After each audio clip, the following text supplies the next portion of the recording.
Hello everyone and welcome to my around the world flight in the Beechcraft Starship. This time we are past the Apollo 11 time frame. They would have returned home, so that 56th anniversary is over. But as it turns out, another Apollo mission starts today, or started today earlier, and that was Apollo 15. So we are going to listen to the Apollo 15 audio, but it won't be exactly in real time. It'll be what happened today, but there is no Apollo 15 in real time site. So this would be what happened today, 54 years ago. And I'm going to start that off right now. If I can find, there we go. So this is me sequencing it. Kennedy Launch Control. So 1 hour, 21 minutes and counting. The audio might not be great Go for Apollo 15, because it's just the tapes that I managed to get a hold of, not with all the cleaning capabilities that Ben Feist had to make the audio better.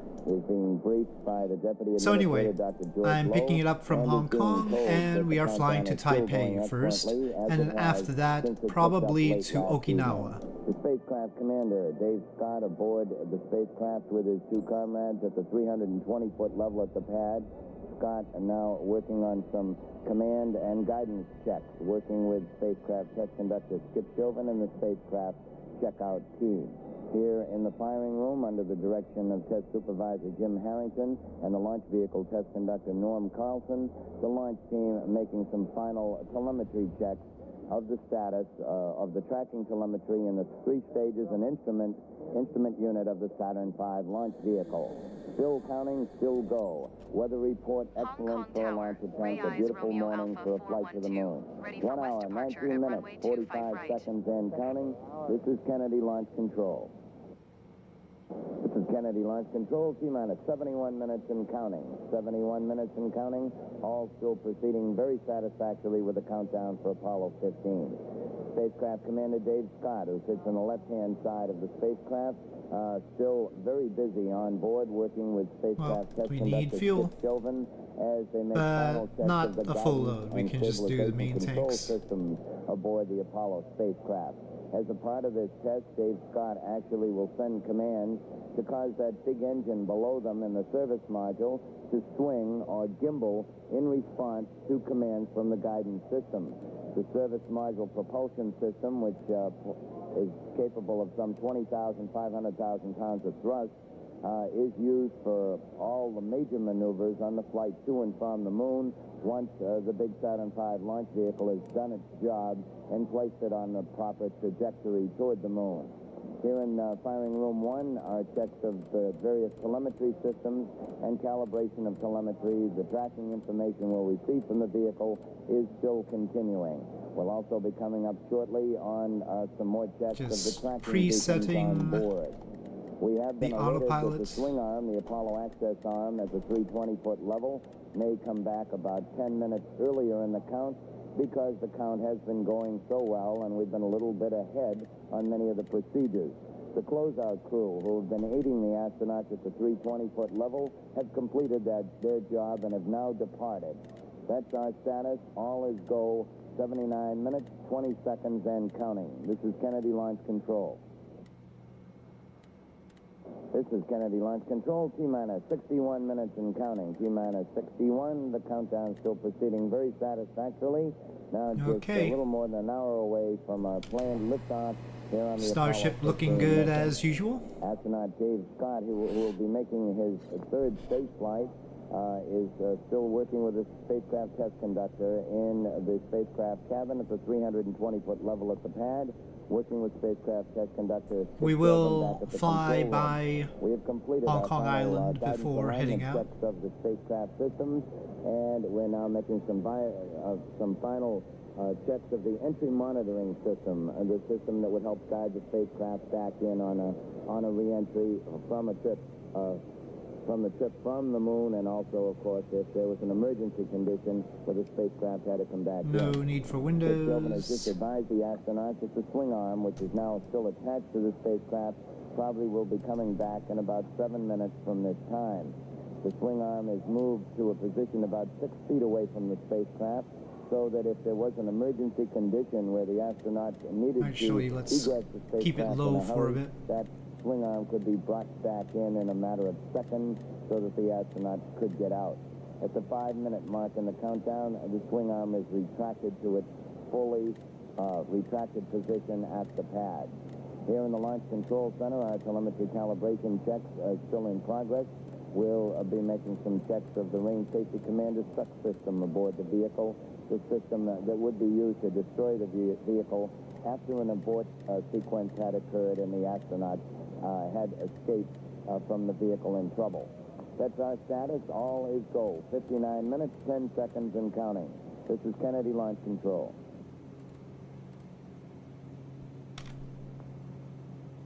This is Kennedy Launch Control. We're at T-minus 56 minutes and counting. All still going well with the countdown. We actually should have turned the other way, but that's over the airport. That doesn't make much sense. The arm that the astronauts used to go across to board their spacecraft. It might not be right from this runway. To a standby position. It's retracted 12 degrees or some 6 feet from the spacecraft.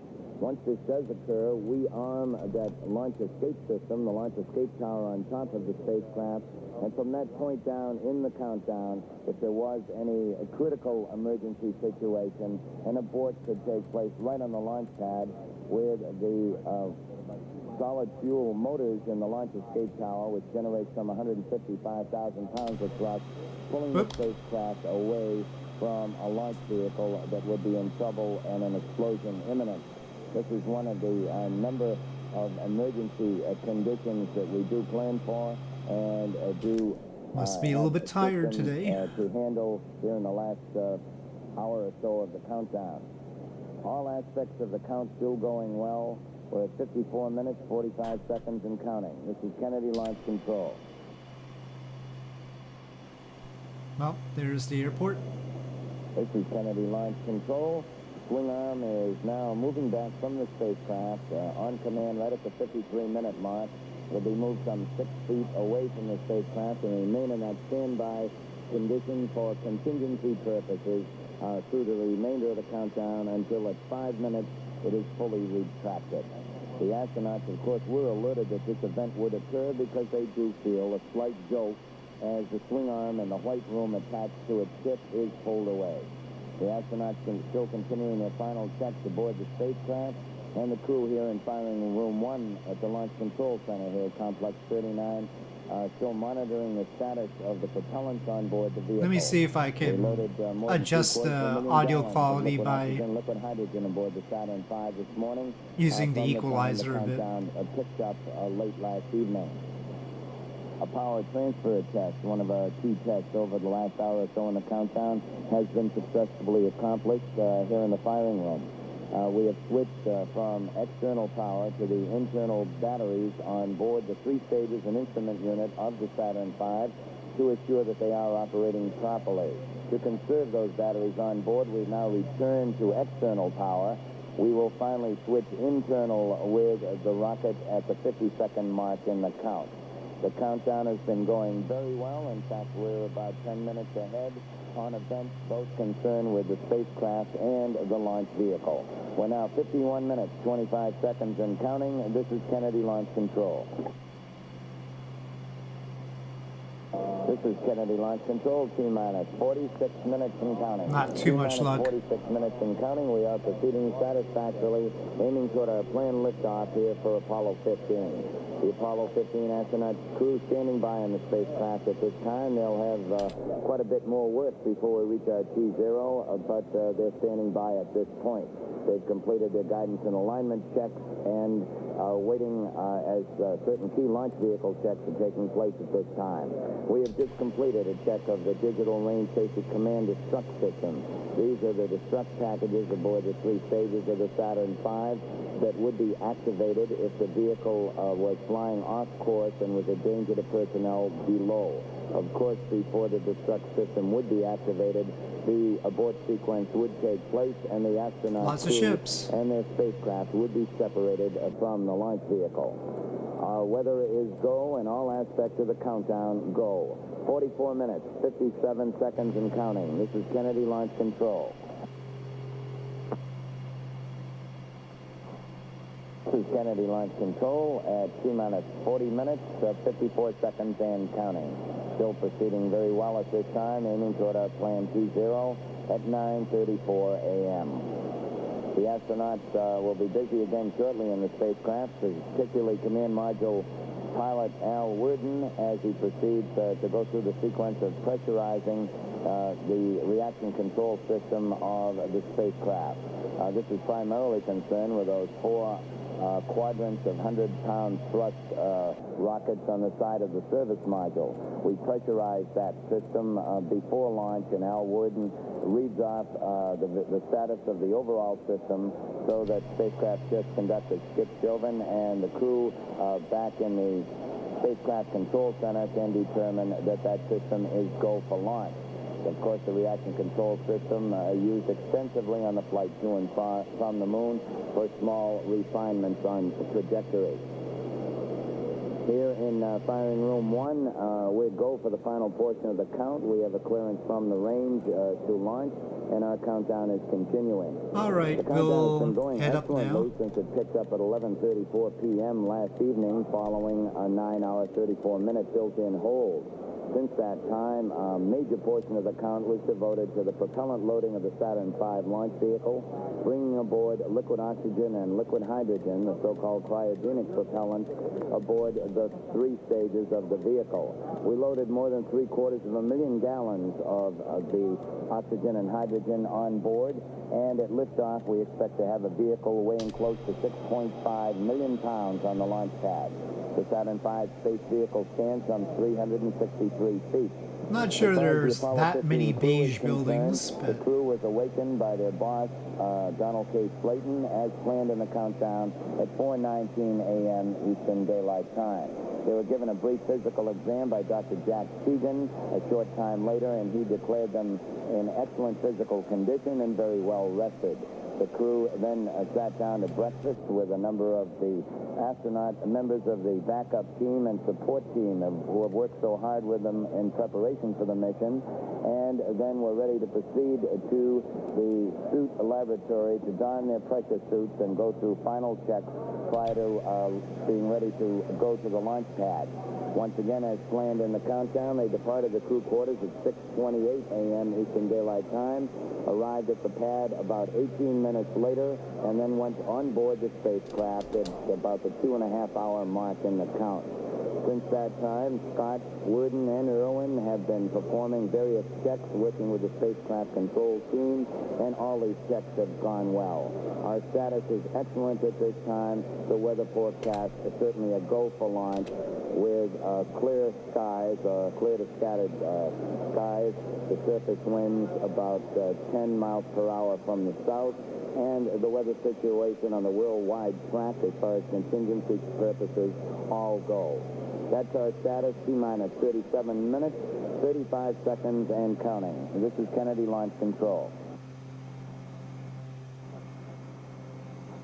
This is Kennedy Launch Control, T-minus 31 minutes and counting. T-minus 31, our mission with Apollo 15 still go.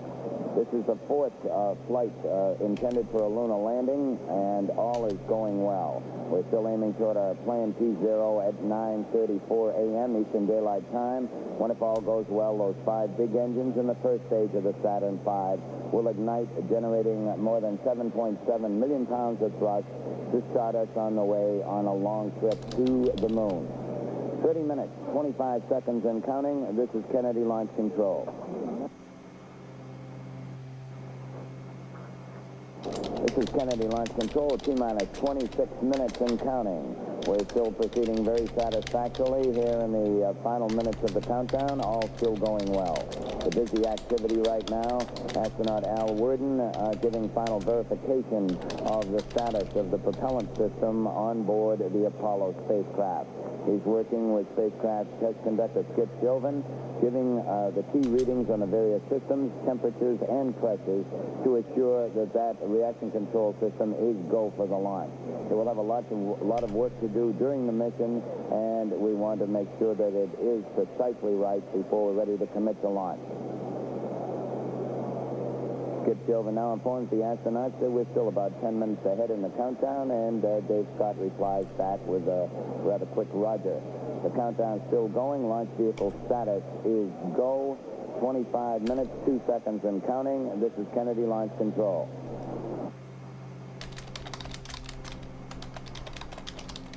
This is Kennedy Launch Control, T-minus 20 minutes, 56 seconds and counting. All aspects of the count are still go, still aiming toward our plan T0 at the appointed time of 9:34 a.m. Astronaut Al Worden, the command module pilot in the middle seat, has completed his checks of the pressurization system for the reaction controls of the Apollo spacecraft, and all is still going well. Here in the Launch Control Center, the crew has started a sequence to chill down the upper two stages of the Saturn V because of the extremely low temperatures of the liquid oxygen and liquid hydrogen involved in the propellant system, and it is necessary to condition the engine chambers in both the second and third stages so that they will be at a lower temperature when the propellants are introduced at ignition time during the powered phase of the flight. We'll have more than 11 minutes of powered flight in the first phase of the mission before the spacecraft, the Apollo spacecraft, is placed into a parking orbit from 90 nautical miles high, still attached to the third stage. The second burn of that third stage of the Saturn V will place the spacecraft on its proper translunar trajectory. Our status, 19 minutes, 40 seconds and counting. All aspects still go. This is Kennedy Launch Control. This is Kennedy Launch Control. 16-minute mark has just been passed. We're at 15 minutes, 53 seconds and counting. The astronaut crew standing by for some important functions that will be coming up in a minute or so as the Apollo spacecraft goes on full internal power on the fuel cells on board. Up to this time in the countdown, an external power source also has been applied to conserve those fuel cells. The external power source is removed. The astronauts will take a look at the status of their power system on board and report it back to the spacecraft control center. Both the astronauts also will arm their hand controllers on board the spacecraft, and we will be ready to proceed to also place the emergency detection system on its automatic mode. Our countdown is still proceeding very satisfactorily as we come up on the 15-minute mark. The flight azimuth is the same. About 5 minutes ago, there was an update given to the spacecraft computer. No changes were required because our countdown is right on time. 14 minutes, 53 seconds and counting. This is Kennedy Launch Control.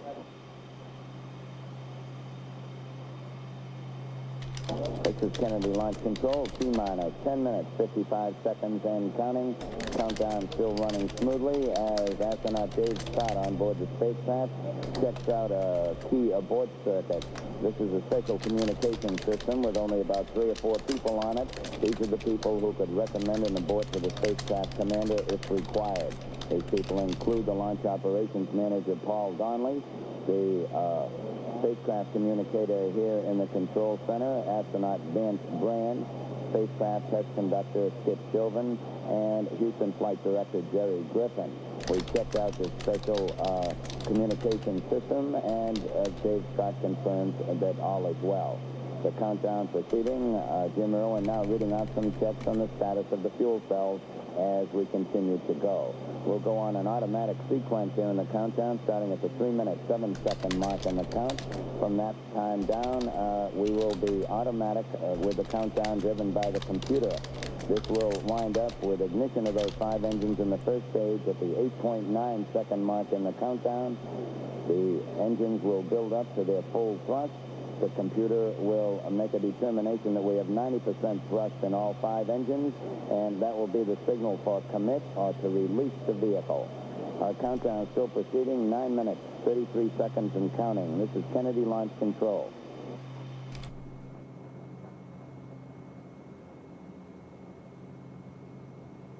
This is Kennedy Launch Control, T-minus 5 minutes, 55 seconds and counting. We're still go. We're about to come up with some status checks now to determine the final status. In the meantime, the lunar module test conductor, Fritz Wydeck, has come in over the circuit and informed the spacecraft commander, Dave Scott, that lunar module Falcon and the rover are go. Dave Scott thanked him for this, and then also received a report from spacecraft test conductor Skip Chauvin that the command ship, which will have the call sign Endeavour, also is go. We've just completed our status reports, and the launch operations manager, Paul Donnelly, the launch director, Walt Caprian, and the mission director, Chet Lee, all have given their goes. We're standing by for the swing arm to retract to its full fallback position. It's moving now as we approach the 5-minute mark in the count. Coming up on the 5-minute mark. Mark, T-minus 5 minutes and counting. We're go on Apollo 15. This is Kennedy Launch Control. For those just joining, we are listening to the Apollo 15 audio. Control, we just passed 3 minute 30-second mark in the count. Not exactly in time, as you might be able to tell, but this is the audio that happened today, 54 years ago. And received an expression of thanks from all 3 crew members. We'll be coming up shortly. But I cut out the silences. 3 minutes, 10 seconds. And there's still pre-launch. Firing command on. We have the firing command. We're now on the automatic sequence. And the tanks in the 3 stages of the Saturn V that contain those propellants will begin to pressurize. The countdown is still proceeding, and we're at now 2 minutes, 50 seconds and counting. We understand there's an estimate that there are more than 1 million people in the area here to view the launch. The traffic has been heavy since 2 o'clock this morning. The beaches are packed and the roads are packed.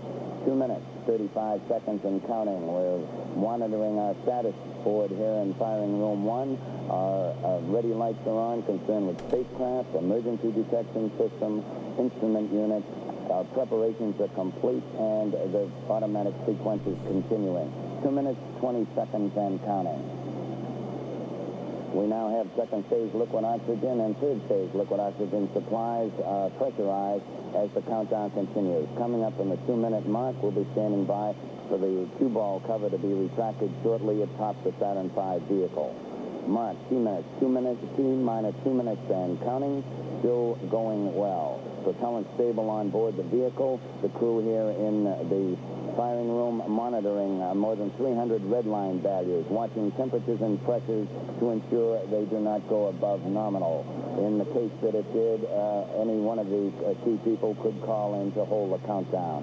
1 minute, 36 seconds and counting, still going well. The pressurization sequence is still continuing in the vehicle. We're now 90 seconds away from liftoff, all still going well. We'll go on internal power with the vehicle at the 50-second mark in the count. We now get indications from our status board that all is still going well, and the third stage is now completely pressurized.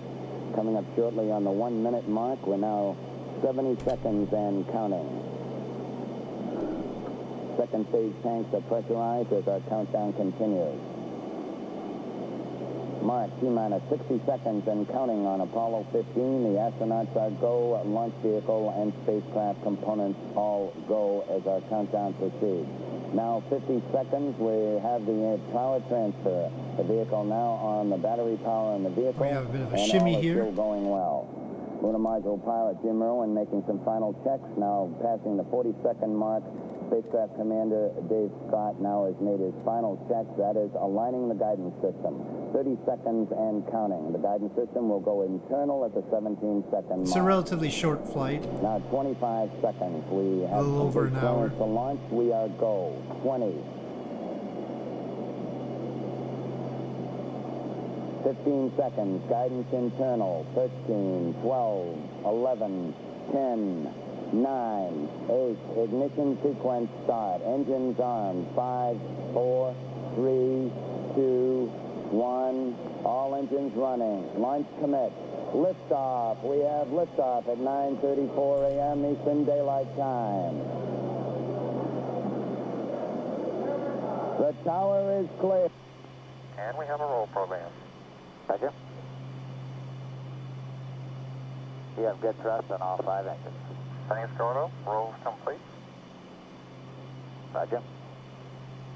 And we have a pitch program. So this was the first mission that was carrying a rover. And the commander is Dave Scott, the command module pilot is Al Warden, and the lunar module pilot is James Irwin. Stand by for mode 1 Bravo. Mark 1 Bravo. Roger, 1 Bravo. Booster Systems Engineer reports to Flight Director that S1C stage looking good.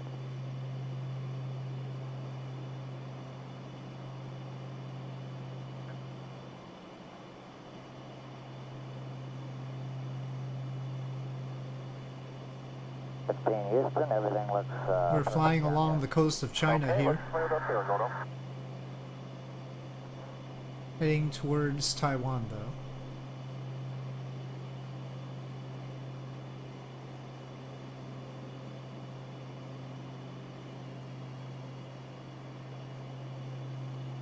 Going through maximum dynamic pressure at this time.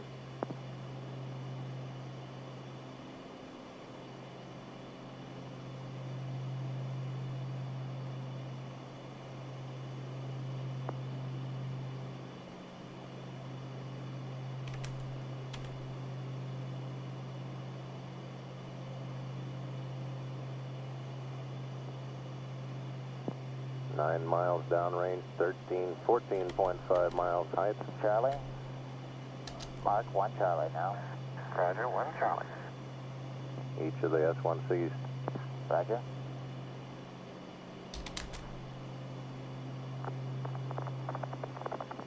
Each of the 5 S1C engines gulping 3 tons of fuel per second.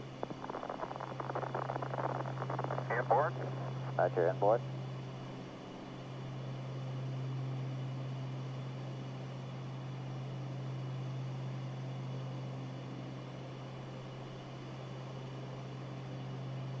Flight Dynamics reports go for staging.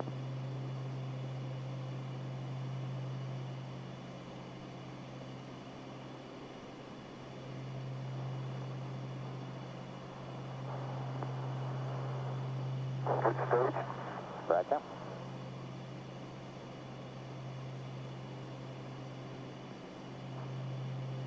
S10 Houston, you have good thrust on the S2. All 5 are good. Okay.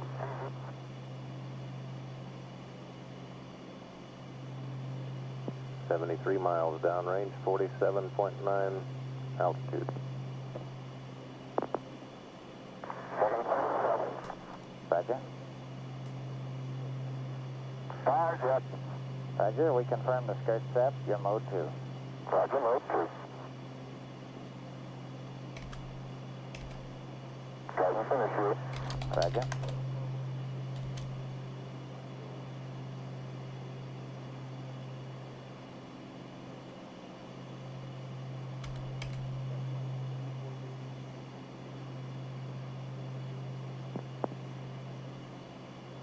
Coming up on 10,000 feet per second mark, downrange 131, altitude 66.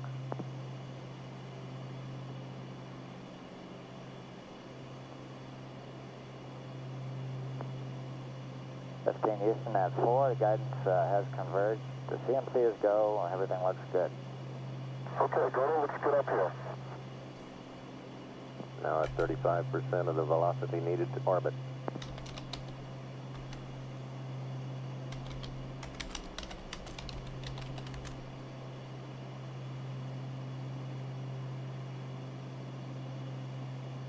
Downrange 190 miles, altitude 79.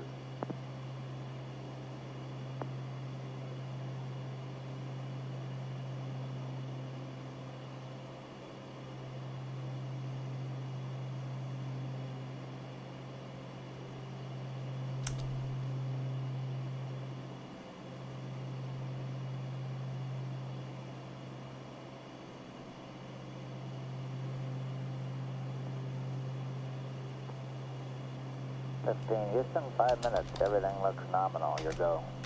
Okay, good up, thank you. Looks good up here. 40% of velocity needed. Roger.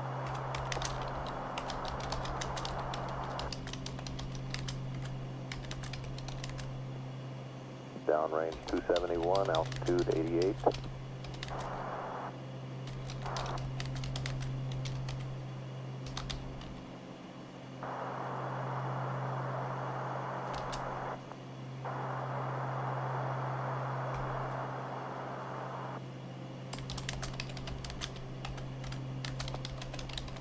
Predicting nominal shutdown on the S2 stage.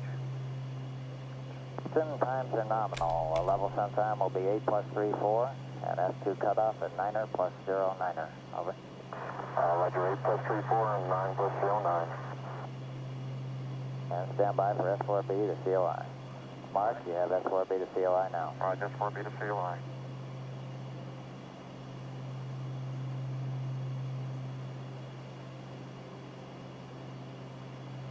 .380 miles downrange, altitude 94.5. Velocity 15,000 feet per second.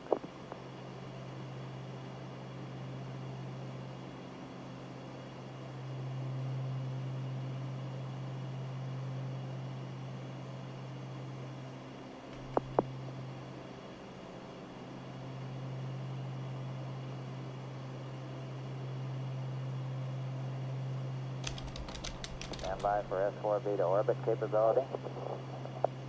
Mark, you have it now. Roger, S4B to orbit.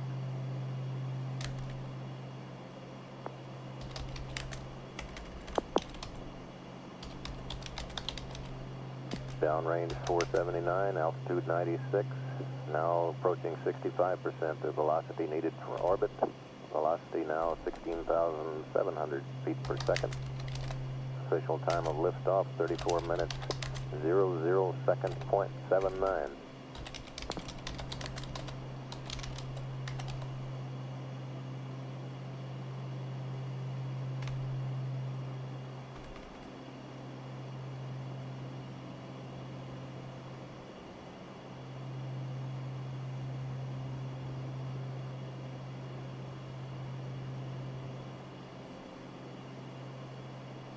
Inboard.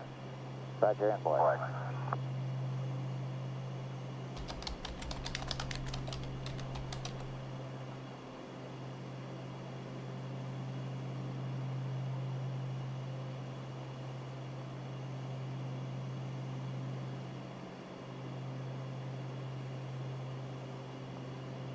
Downrange 660 miles, altitude 95 miles.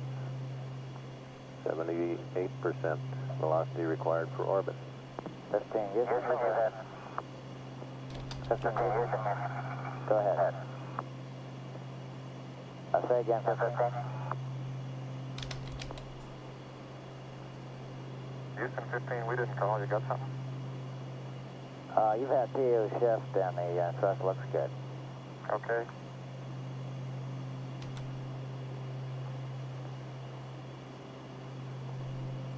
You've had level send time now. Roger.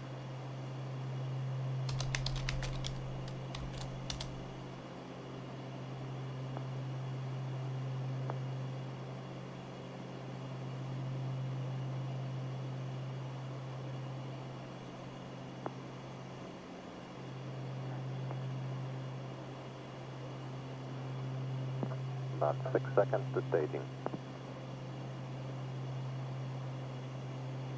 Stand by for mode 4 capability. Mark, you have mode 4 now. Roger, in a good stage. Roger. Booster reports thrust okay on the S4B stage. You have good thrust on the S4B. Roger.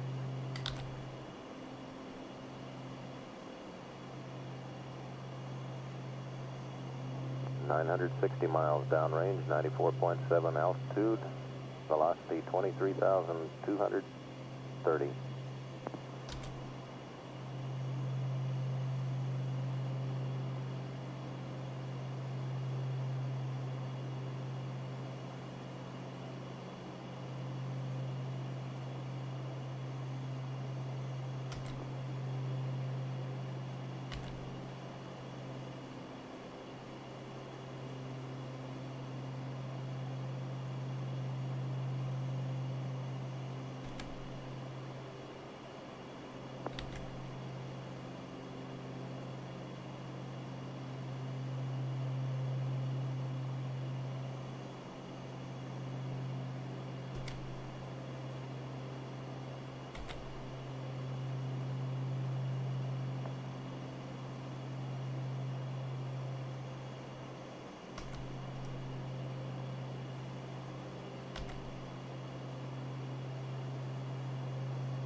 15 Houston, everything's looking perfect. Predicted cutoff time 11 plus 37. Over. Roger, 11 plus 37.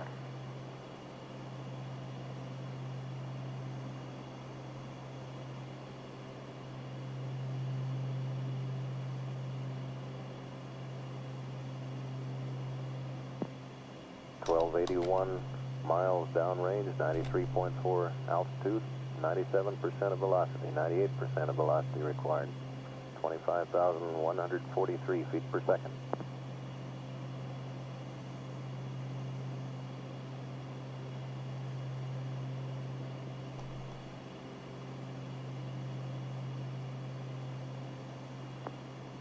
Okay, cutoff, 11 plus 34. Roger.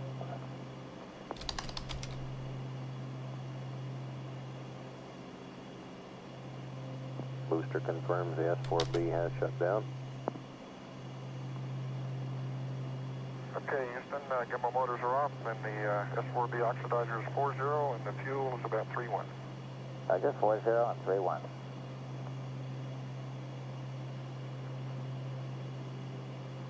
Okay, Gordo, we got ourselves in a 93.7 by 88.9.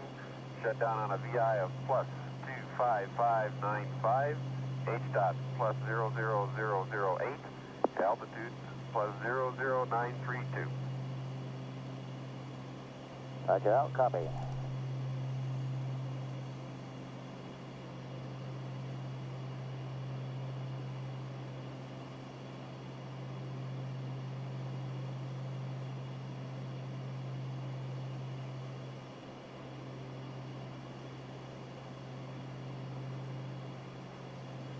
Uh, 15 Houston, IU shows you in a 92.5 by 91.5. Radar confirms that, and the booster is safe.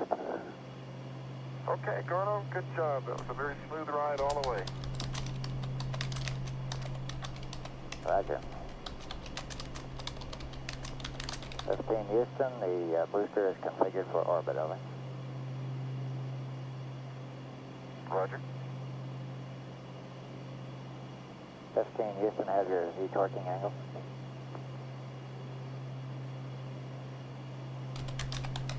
Okay, go ahead. Minus decimal 1 degrees, 1/10 of a degree, minus. All right, minus 0.1. That's correct. We've had loss of signal through Bermuda.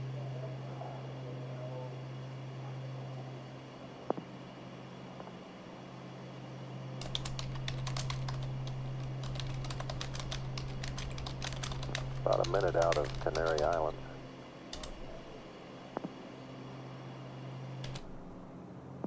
To recap a moment, the measured orbital, here's a call now to the crew. Good, Houston, 15.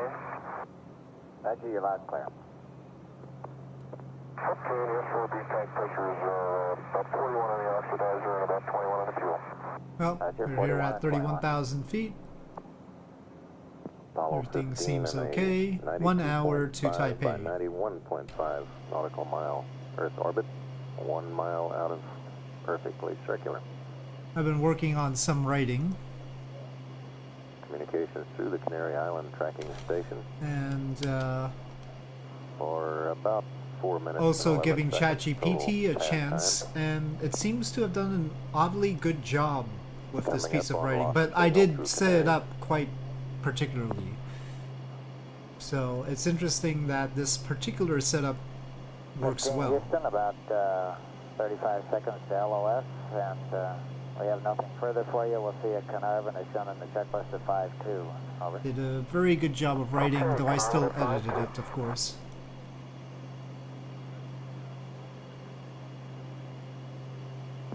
Flight Dynamics officer reports that the data coming from the Canary Islands tracking station confirms the initial measurements of the Earth parking orbit. And we're expecting to acquire Apollo 15 again over the Carnarvon, Australia tracking station at 52 minutes ground elapsed time. about 30 minutes from now. And at 22 minutes 13 seconds ground elapsed time, this is Apollo Control. This is Apollo Control, 50 minutes 34 seconds ground elapsed time on the mission of Apollo 15. Now approaching the Carnarvon, Australia tracking station. We're about a 6.5 minute pass over that station. Halfway through the first Earth parking orbit. Next time they pass over Carnarvon or over the Australian subcontinent, the crew of Apollo 15 will be preparing for the translunar injection maneuver, in which the spacecraft in S4B stage will break out of Earth parking orbit and begin the 3-day journey to the moon. Actually, the targeting will be toward where the moon will be 3 days from now. Still about 30 seconds away from predicted time of acquisition by the antenna at Carnarvon.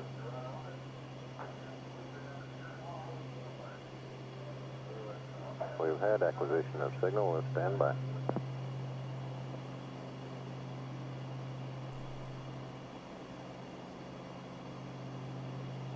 Apollo 15, Houston, through Carnarvon, over. All right, Houston 15, you're loud and clear. You're loud and clear also. Okay, the insertion checks are coming along very nicely. We're down through 21 of the checklist. And the cameras are out, and Al's completed his alignment. Roger.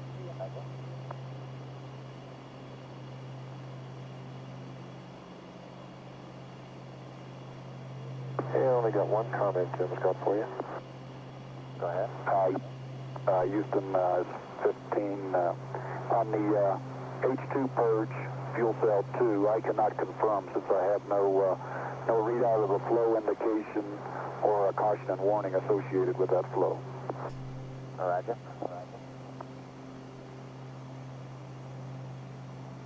And if you'd like, I could do it any time and perhaps you could confirm it.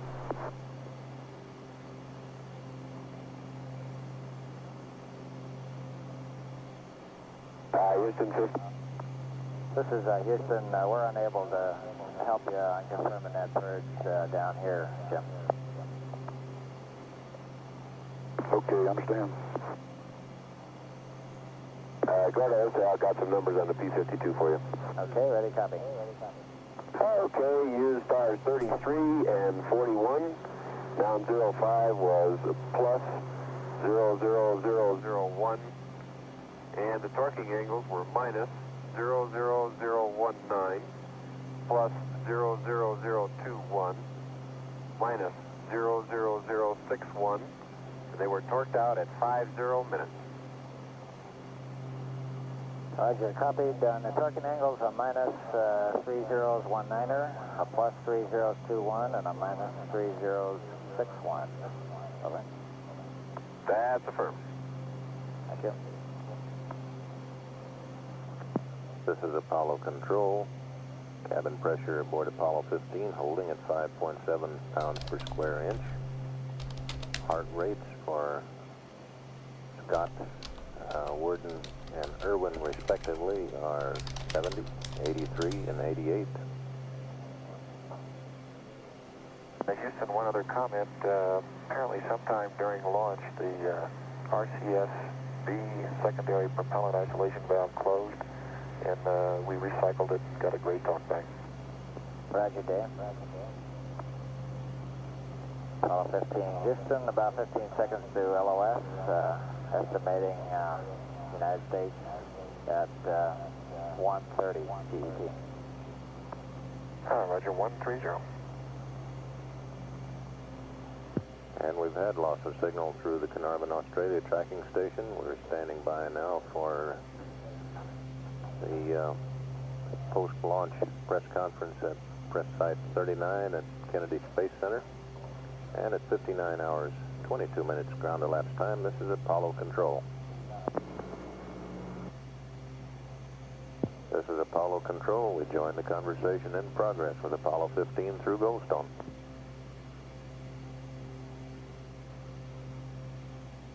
Through 27 on the checklist. The docking probe is out. Looks good. And standing by for a sequence arm and a logic check when you're ready. Roger, we can do that now.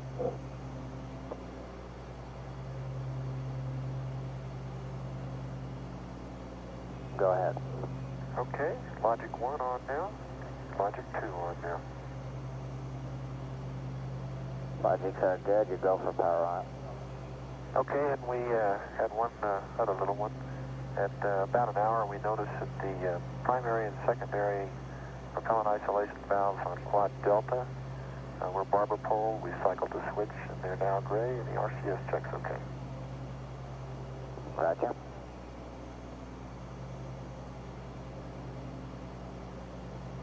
I have a TLI plus 90 and liftoff plus 8 aboard pads when you're ready. Can you stand by one, please, Gordon? Okay. Getting a little UV here.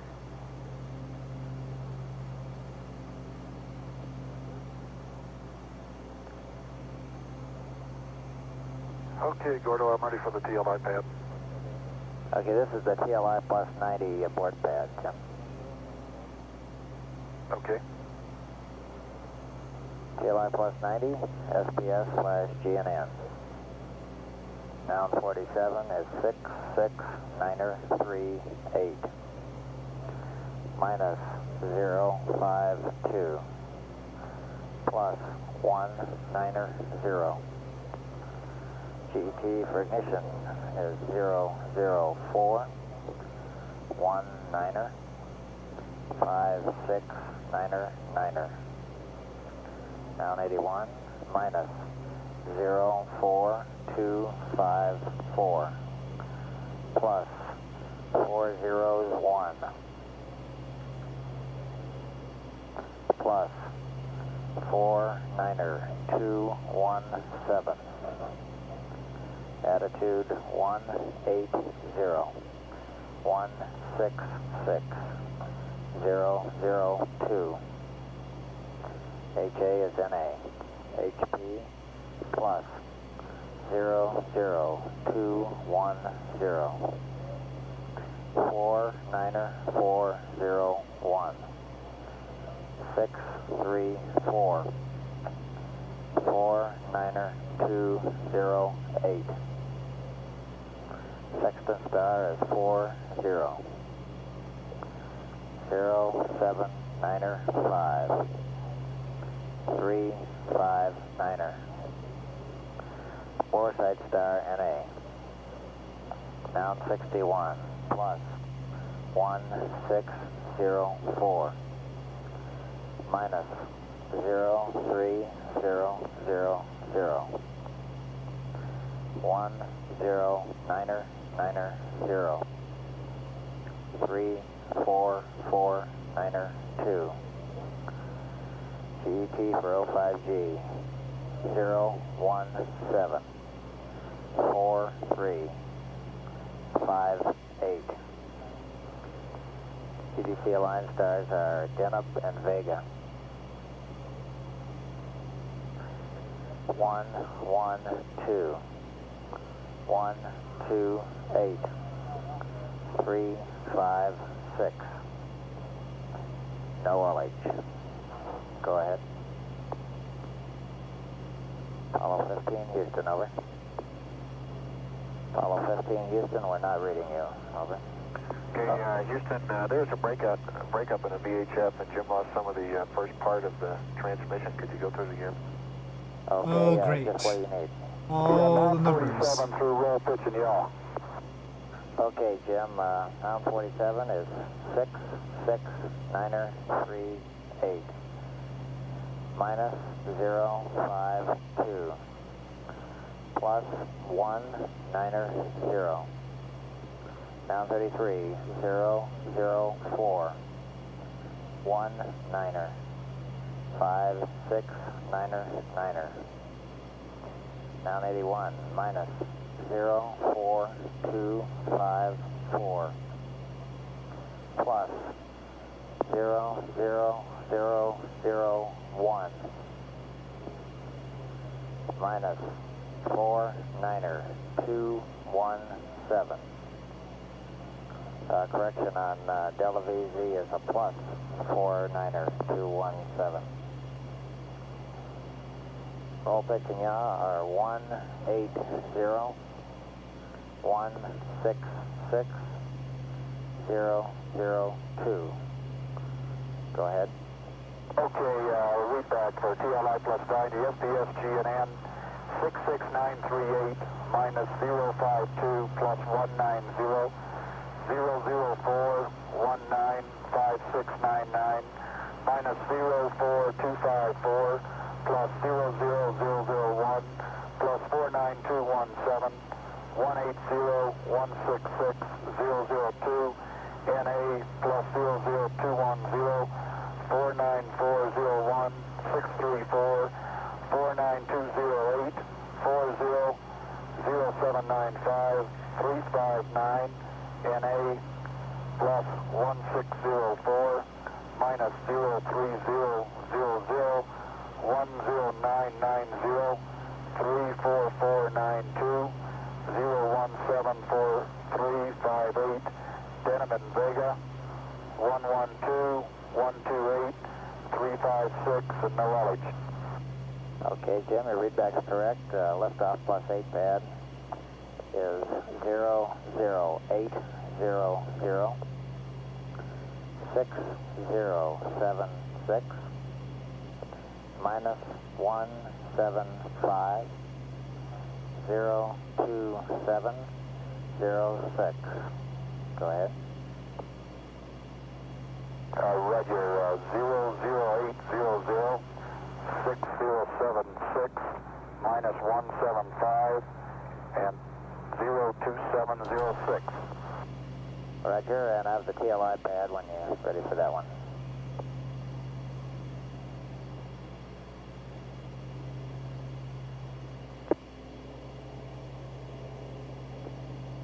Go ahead, I'm ready on for the TLI pad. Okay, time base 6 predict is 24023. Attitude for TLI 180 045 001. Burn time 555. 104011. 35599er. Step attitude 359er 077 320. Protection attitude 301 257 040. R2 align 0450 0380. Ordeal start 5645. Yaw 001. Ejection time 41600. Go ahead. Roger, TLI read back 24023 180 045 001 555 104011 35599 359 077 320 301 257 040 0450. Oh, great. For a sec, it sounded even better, but then... 45 001 and extraction at 41600. Okay, a little static on 2 readbacks. Readback yaw for extraction and R2 align, please. Roger, 040 and 0450. Okay, readback's correct, Jim. 15 Houston, we have a question. regarding the primary and secondary isolation valves. Over. Go ahead. We're wondering if you happen to just notice them, barber pole at 1 hour, or did you notice them close at 1 hour? Over. No, we just noticed that they were closed at an hour. Apparently in the shuttle here, somebody probably bumped the one switch, which would do it. Roger, you can't tie them to any other action or event there then, is that right? Negative. Okay, thank you. Okay. 15 Houston, IU uptown to block. We have put in a second IU nav vector based on stateside data. Tell to block. 15 Houston, we'd like pull and accept. Pull and accept, you've got it. 15 Houston, IU uptown to block. You have a new state vector now. Roger. CM uptown going to block. Roger, my mistake. Also have a short update for your TLI checklist ordeal angles because of a slight performance difference in the S4P. Over.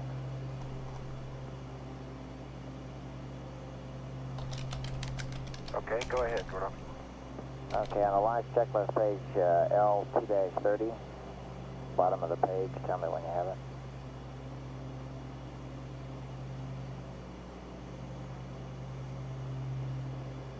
Go ahead, Gordo. At 56 minutes, flew FDAI number 1 to pitch equals 17 degrees rather than 16. And at the top of the next page, ensure FDAI number 1 pitch equals 14 degrees rather than 13. Over. Roger, copied 17 degrees instead of 16. And 14 instead of the 13. Okay, and then on the next page, 2-32, at 59:55, change 7 degrees to 8 degrees. Ensure FDAI number 1 pitch equal 8 degrees. Copy 8 degrees. One more on the Q card for TLI, down slightly below the middle. The long Q card that the CDR uses at 54 minutes. The 24 Got degrees this should be sort of changed to shimmy 25 going degrees. for some reason. Ordeal 300 lunar, 25 degrees. And we're going a little bit fast. Okay, we've got that. 25. Not fast, hot. Well, And then there'll be a 1 degree turning difference the on the engines rest of the down a ordeal bit seems to numbers. have helped. Okay, looks like they all fit. Oh no, maybe not. That's it. It's shimmying again. Apollo 15 Houston, we're about to LOS. Nothing further. Well, We'll see you come toggle out the at 2:25 autopilot. GDT. Roger, 220. This is Apollo Control. Apparently we have had loss of signal through the Vanguard tracking ship in mid-Atlantic. Nope, still got a shimmy. During It's that got a pass bit of a over wobble. the United States, the numbers for the upcoming translunar injection maneuver were passed up to the crew. This maneuver slightly over an hour from now, planned at 2 hours 50 minutes ground elapsed time. The burn lasting 5 minutes 55 seconds with the S4B third stage. We'll place the spacecraft into trajectory toward the moon. We'll increase the velocity by some 10,414 feet per second. Measurement of the Apollo 15 Earth orbit as it passed over the Texas tracking station. The displays here in mission control showed the present orbit at 96.5 by 93.8. During the launch phase, the heart rates of the crew of Apollo 15 were 110 for Scott, 104 for Warden, and 115 for Irwin. We'll be communicating with the crew of Apollo 15 through the Carnarvon station at ground elapsed time of 2 hours 24 minutes. and some odd seconds, and almost continuous communications through Araya, or Apollo Range Instrumented Aircraft, between Carnarvon and Hawaii Tracking Station. The TLI burn begins just about the commencement of the pass over Hawaii, and at 1 hour 51 minutes ground elapsed time. This is Apollo Control. This is Apollo Control, 2 hours 24 minutes ground elapsed time. We've just had acquisition through the Carnarvon station, and Gordon Fullerton giving him a call at this time. Bye-bye. Air 5 by Alpha. Okay. Houston 15, we're down to the middle of the TLI prep, and everything's in order. Roger. 15, Houston. Houston 15. We're showing the manual attitude switches in rate and impulse, and we recommend rate command. Roger, rate command. And the pyros are on. Roger. Flight Director Jerry Griffin preparing to poll his flight controllers here in the mission control room for a go, no-go, which shows in the flight plan to be passed up through one of the aircraft in the mid-Pacific. However, it looks like the go, no-go signal will be voiced up to the crew just prior to the loss of signal here at Carnarvon. 22 minutes. Mark, 22 minutes to ignition for translunar injection. Apollo 15, Houston. Houston 15. You are go for TLI. Roger, go for TLI.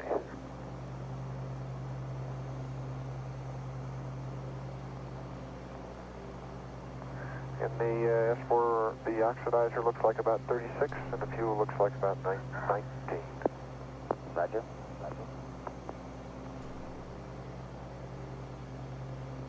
We've had loss of signal at Carnarvon. However, we will leave the circuit up live for the relays through the aircraft in mid-Pacific, relay through the Guam station, for any continuing conversation with the crew of Apollo 15.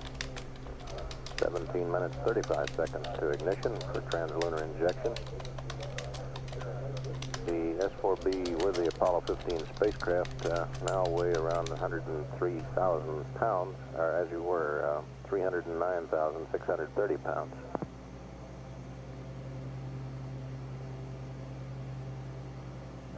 After the burn is complete, the spacecraft will have shrunk to 103,000 pounds approximately.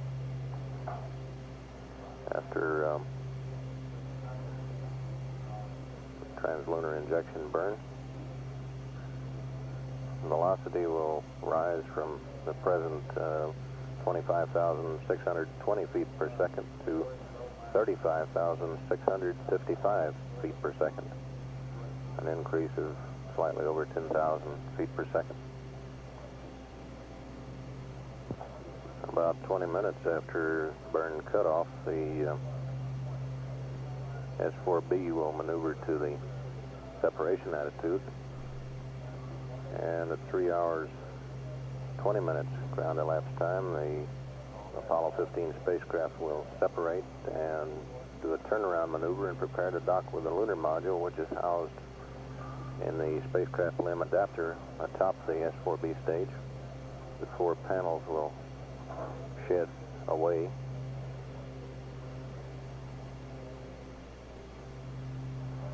The spacecraft, after docking with the lunar module, is ejected from the S4B stage. The lunar module landing gear struts are attached at the knee joints to fittings inside the spacecraft lunar module, or SLA as it's called in acronym. He's getting a bit tired. Springs eject the spacecraft at slightly over 1 foot per second.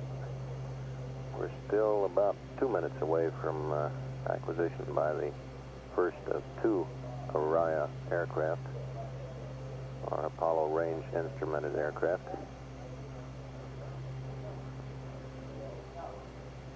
From then on, we should have fairly continuous coverage until Hawaii, and the translunar injection burn, which is now some 14 minutes 6 seconds away from this point, will begin just at the start of the Hawaii pass, and from then on until going behind the moon some 3 days from now, we'll have continuous coverage, continuous contact with Apollo 15. We've had acquisition of signal with the first Raya aircraft. During the docking, separation and docking maneuver, we should have a live color television picture from the command module Westinghouse television camera. Apollo 15, this is Houston through Orion, over. Apollo 15, this is Houston through Orion, over. Roger, Houston, 15, you're about 1 by 1 through Orion. Roger, you're about 3 by, clear enough to understand.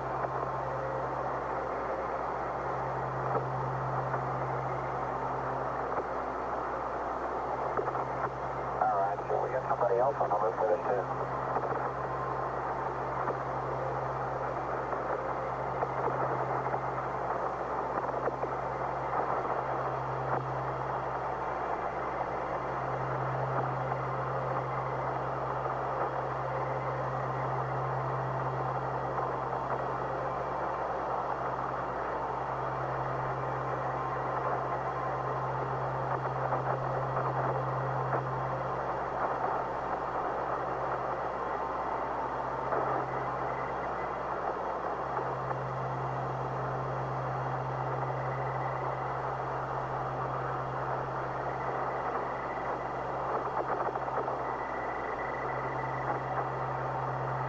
Coming up on 10 minutes to TLI ignition. Mark, 10 minutes.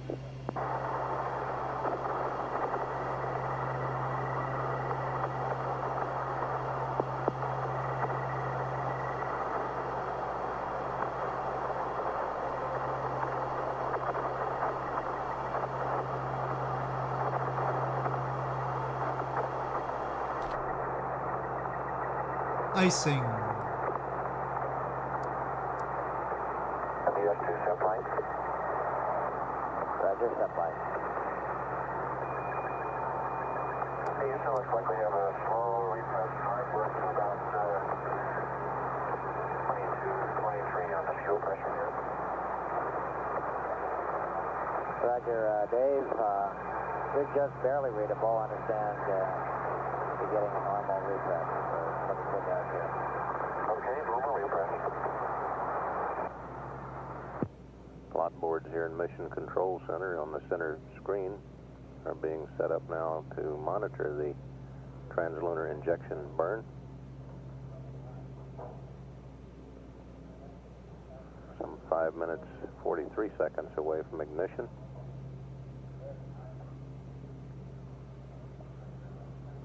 Should be in about a minute and a half. This wobble is Acquired by just the forever, second Orion apparently. spacecraft, or aircraft in mid-Pacific.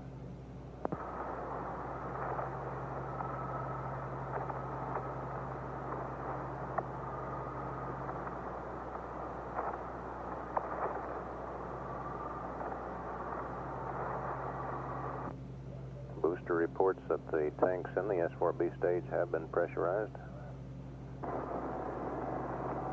Apollo 15, Houston through Orion number 2, over. Very good. 15 Houston, you're way down in the static, but I can't hear you transmit, over. Okay, we'll pick you up at the keyhole. This is Apollo Control. There was some doubt in the booster engineer's mind that the engine bell of the S4B J2 engine had been properly chilled down as from the data that he got through the Orion 1 aircraft. However, This new data coming in through Araya 2 has confirmed that the chill down procedure prior to start has been accomplished as scheduled. We're some 2 minutes 15 seconds away from TLI ignition. Continuing to stand by as we approach acquisition at Hawaii, and some 2 minutes from now.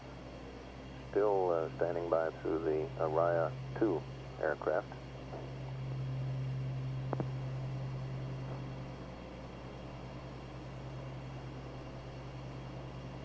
Communications through Araya 2 have been somewhat scratchy, almost unintelligible from the spacecraft.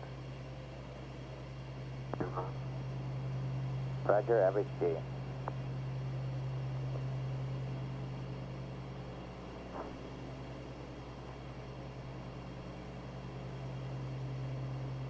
Up line. Roger, step by. Looking at ignition time of 2 hours 50 minutes 1 second ground elapsed time. Cut off at 2 hours 55 minutes 54 seconds. Total spacecraft velocity at cutoff should be 35,608.7 feet per second.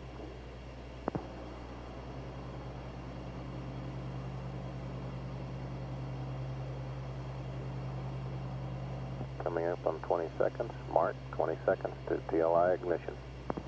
So they're about to be on their way to the moon.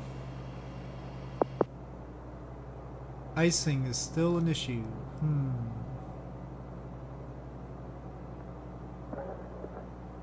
And we're still wobbling like heck. Let me descend. You have ignition? Roger, ignition.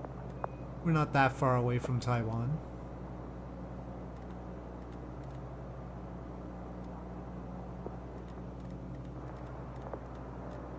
Houston, we're Well, showing good track. just that much descending already solved the icing issue. Velocity building up.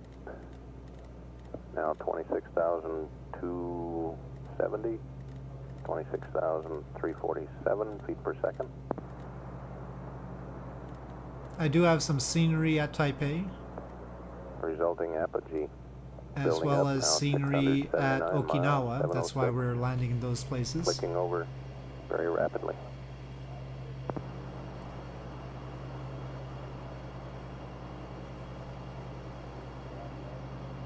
KS4B pressure is 40 and 30, and we had a little surge at about 1 minute. Roger, that was P-year shift. Now looks, the thrust looks good. Okay.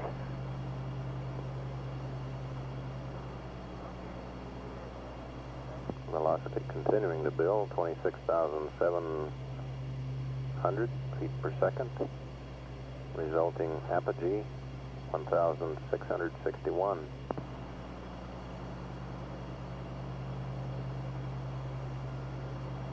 Coming up on 30,000. We're about halfway through. Pressures are steady at 40 and 30, and ordeal is tracking right on zero. Roger, 15 at 3 minutes. It looks completely nominal to us. Roger. Coming up on 30,000 feet per second. Mark, 30,000 feet per second. Resulting apogee, 4,685 nautical miles.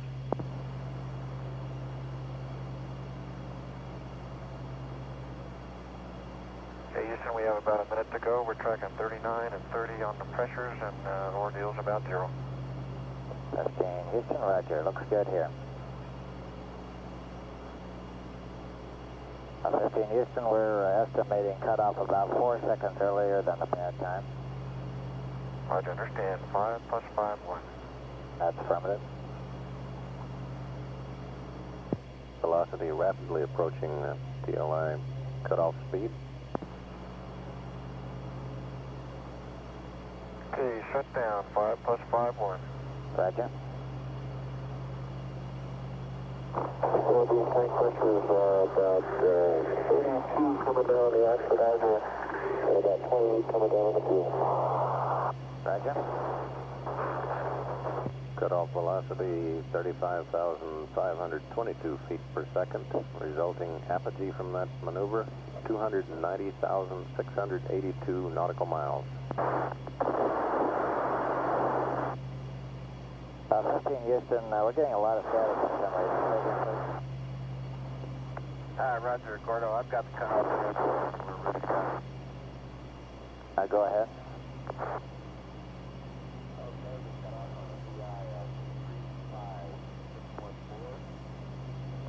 Deep was plus 02.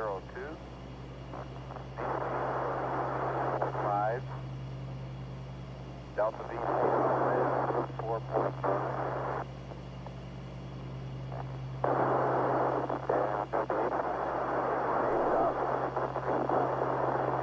And altitude was 167.4. 15 Houston, most of your readback is blocked by static. Let's wait a little while and we'll start again. Okay, Gordo.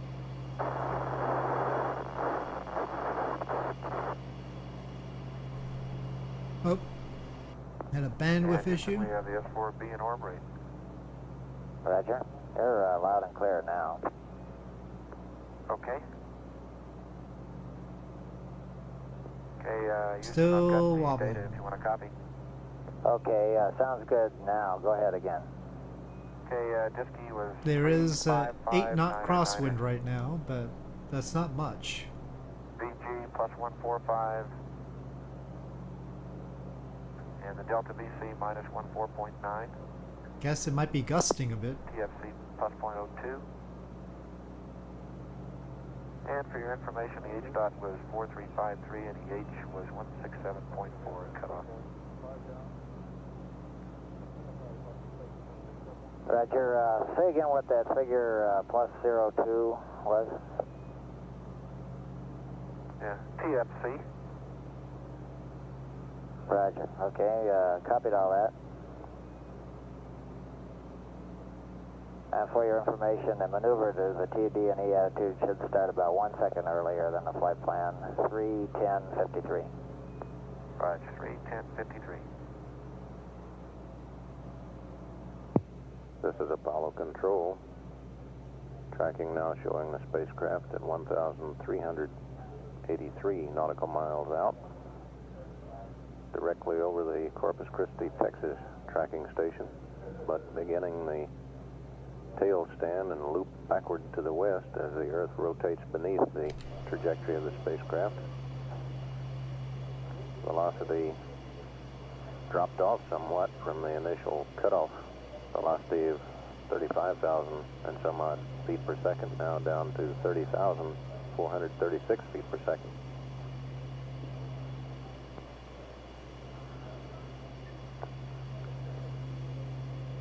Estimated time of closest approach to the moon, now 78 hours, 34 minutes ground elapsed time.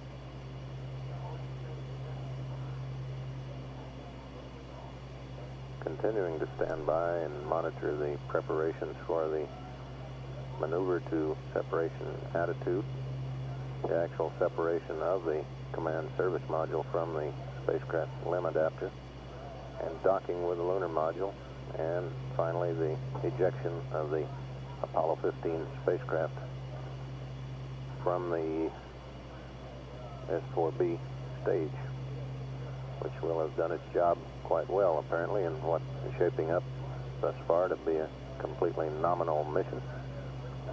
This is Apollo Control at 3 hours 8 minutes 37 seconds ground elapsed time, standing by live on air ground.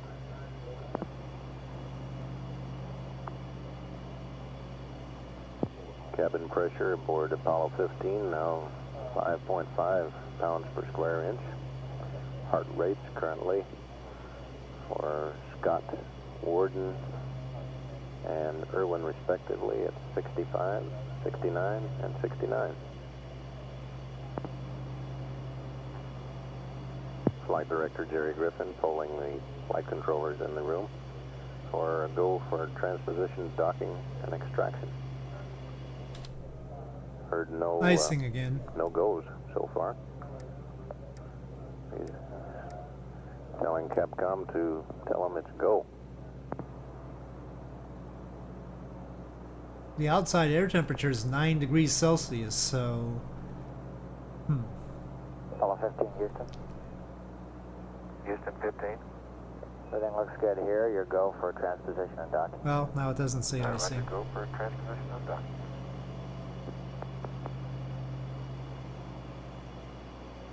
This is Apollo Control. Apollo 15 now 3,654 nautical miles out from Earth.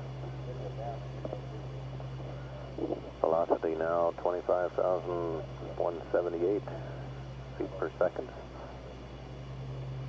Total weight, including the spent S4B stage, 144,157 pounds.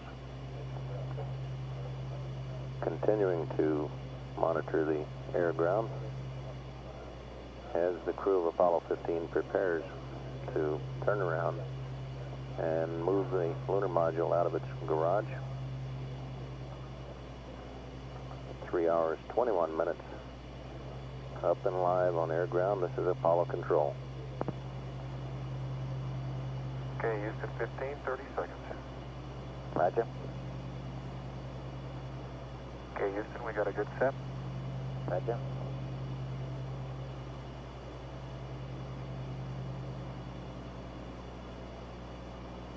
And prime propellant B secondary and Delta prime N secondary with barber pole, and they're both gray now, reset.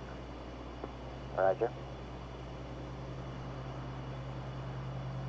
15 Houston, would you give us Omni Bravo?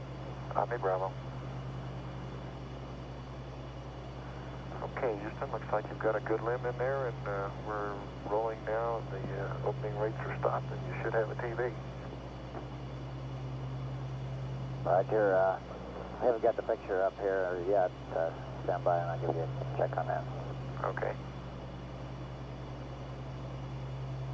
15 Houston. Go, Houston. Goldstone's receiving the carrier, but we're not getting any signal on the carrier for the TV, have we? Okay, we've got a good picture on the monitor up here. Starting to get a black and white picture here. And mission control, take a little while to get it through the converter. 15 Houston, we're getting the picture now, and the LEM is coming in the lower right-hand corner of field of view. Okay. Okay, Houston, looks like we've got a good high gain antenna. Do you want us to give you the high gain or stay on the RV? Now what's the master caution? The icing thing, isn't it? We'll take the high gain, Dave. Roger, going high gain.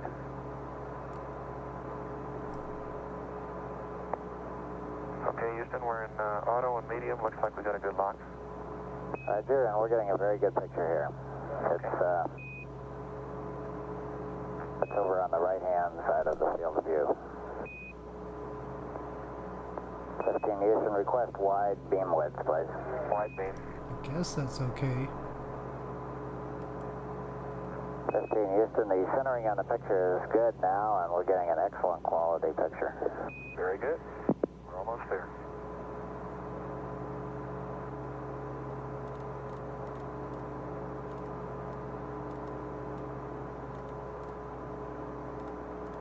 Capture.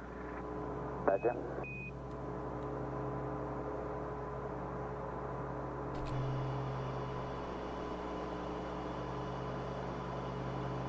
We're retracting. Roger.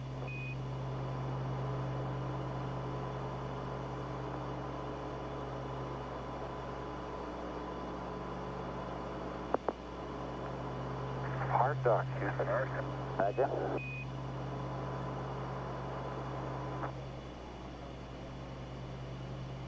Okay, Houston 15. Go ahead.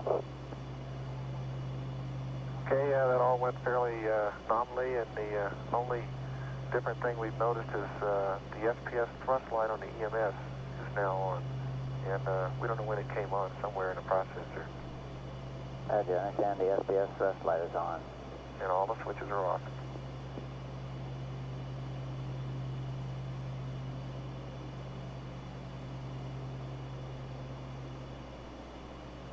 Apollo 15, Houston.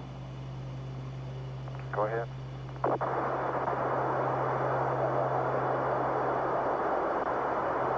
Houston 15.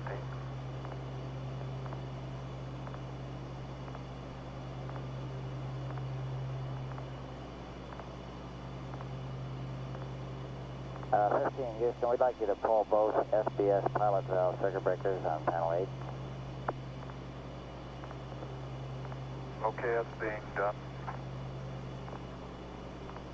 They're both open. Roger.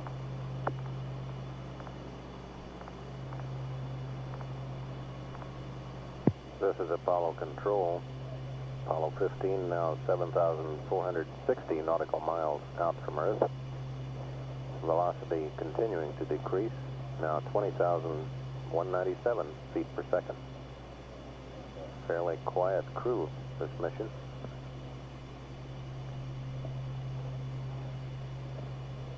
On the off chance they will talk some more, we'll leave the circuit up. At 3 hours 43 minutes ground elapsed time, this is Apollo Control.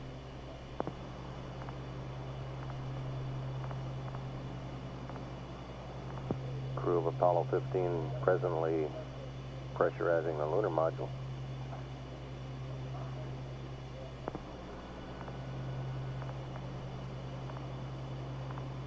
This is Apollo Control. Spacecraft systems. Lots of engineers puffy here. clouds. Today's been a very Control cloudy day for center me in troubleshooting gaming. Unusual valve position indication on telemetry and in the spacecraft cockpit for the valves and the propellant system for the service module propulsion engine, and are sorting out which malfunction procedure the crew should go through. There was no danger of the engine igniting by itself because of this, but it is desired that the problem be ironed out. Continuing to monitor the Apollo 15 air-ground circuit up and live.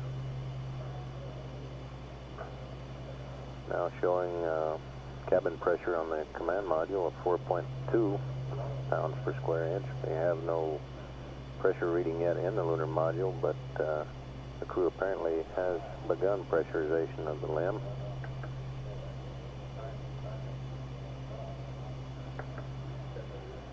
Distance now 8,774 nautical miles out from Earth. Velocity continuing to decrease, 19,065 feet per second.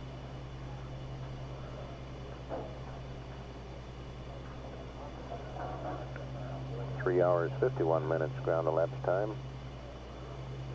Still live. This is Apollo Control.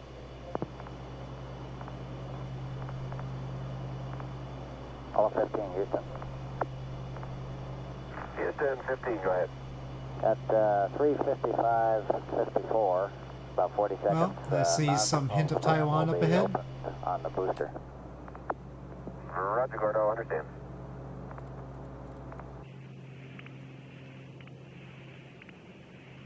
Apollo 15, Houston, the vent should be complete now. Okay, understand. Wish more of the audio was sort of like this. This is Apollo Control, some 4 minutes away from the ejection of the command service module back to the lunar module from the spent S4B stage, which has now completed its non-propulsive vent.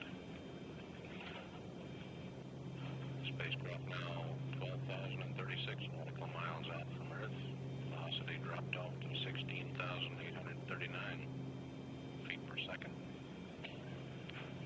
Only anomaly encountered thus far after translunar injection is a couple of service module propulsion system valves were noted both on board and on telemetry as being in the open position when they should be in closed position.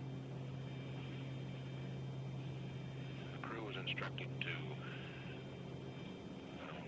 open some circuit breakers upstream of these valves to give a double redundancy against an accidental start of the engine, which would be a pretty remote possibility in the first place, because some other steps have to be taken prior to a start in any case. After the transposition, or after the ejection from the S4B, Capcom will pass up to the crew the malfunction procedure to go through to track down and troubleshoot what the slight anomaly is in the SPS valve position indications.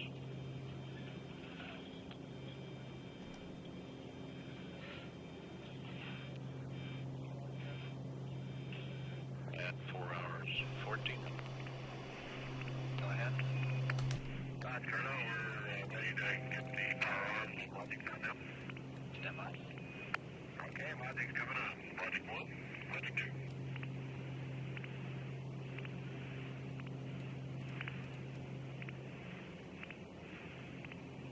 Total power on. Charge.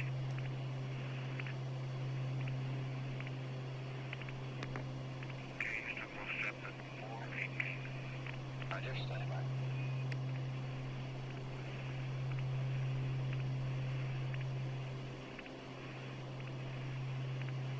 Okay, Houston, we got a good set. Roger.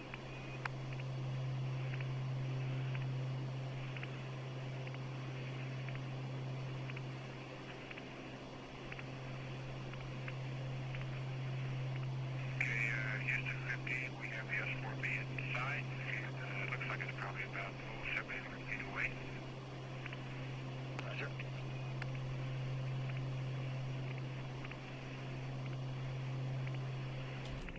Houston 15.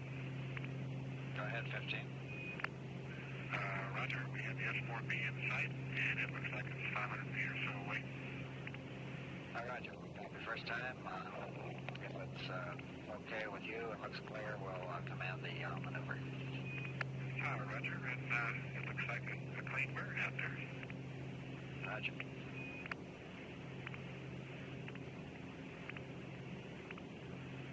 We'll be sending the command at 4:31.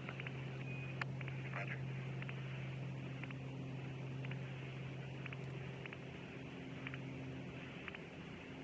Okay, we can see the thruster activity on the S4B. Roger.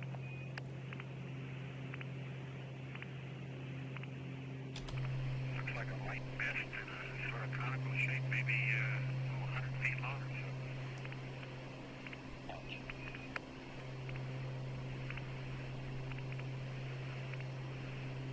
And Houston, as a sidelight, we can verify that the Falcon has his rover aboard. Very good.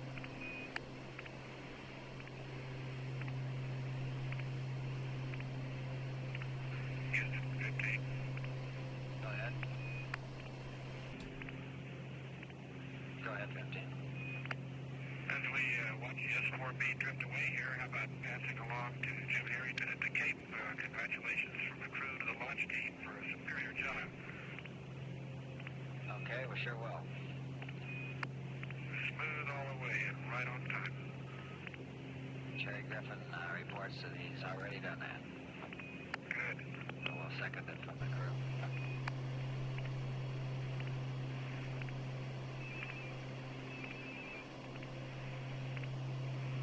Descending into Taipei. Apollo 15, Houston, over. Houston 15. We're thinking about your SBS thrust on light problem, and we'd like you to verify the positions of the EMS function and mode switches. Roger, all and standby. Roger.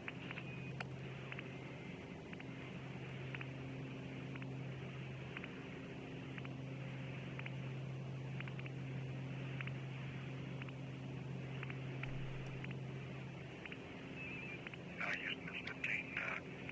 Starting to configure for charging battery bay. Roger.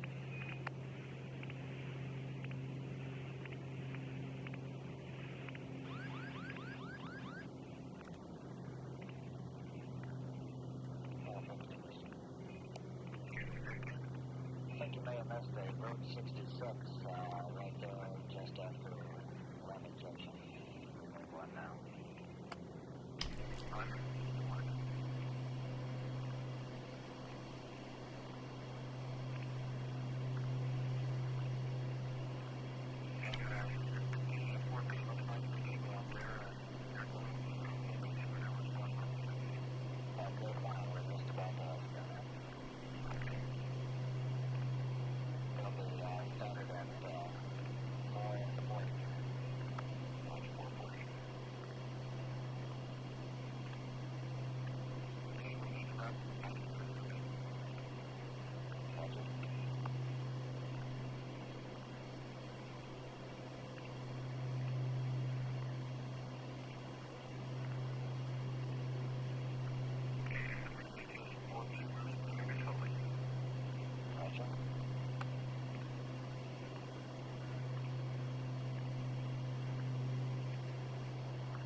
Jim, we'll call you based on integrated amp hours and we figure out down here.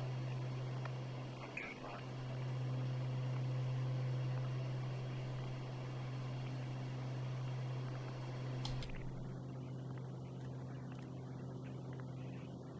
Oh, well, that's the detailed part. I might as well fly it.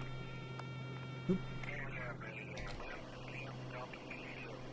We have a particular block of detail here.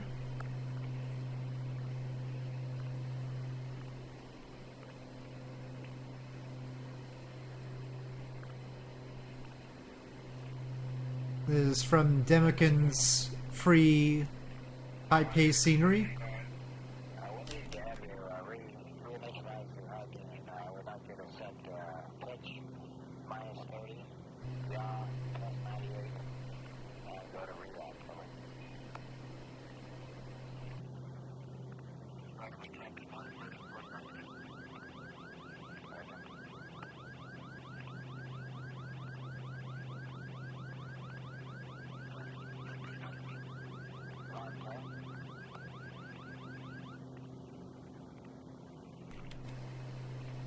Always push it so hard. It doesn't like diving. Wish it had some air brakes.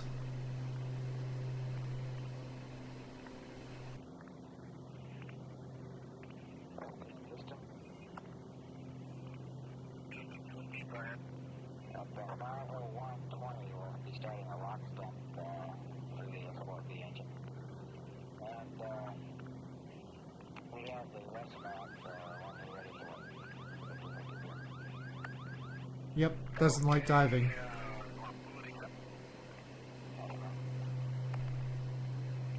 So, Central Taipei. The occasional little flashies are because Demikin's scenery sort of does that.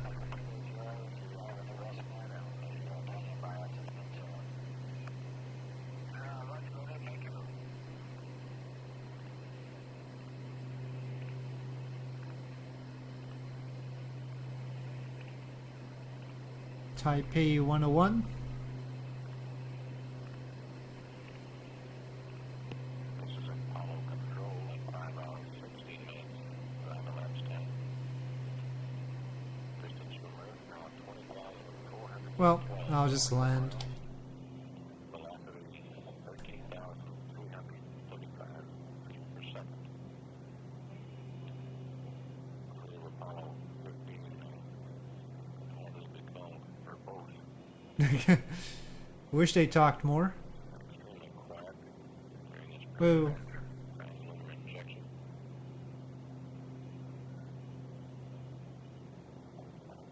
We'll be settling down for a heat period in less than an hour. At worst time, it will probably be even quieter. Standing by on air ground open line. This is Apollo Control.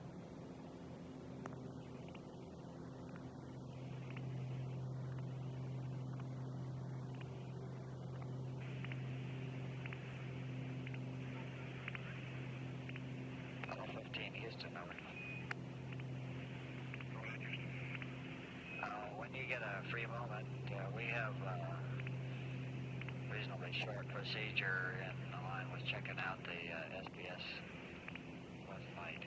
Over. Okay, stand by.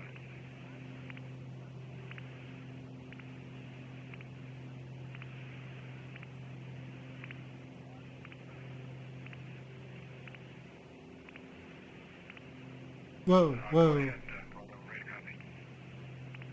Okay, we see you starting to P-52. Definite This shouldn't interfere with it. turbulence up here. I'm just going to copy the procedure and we'll do it later.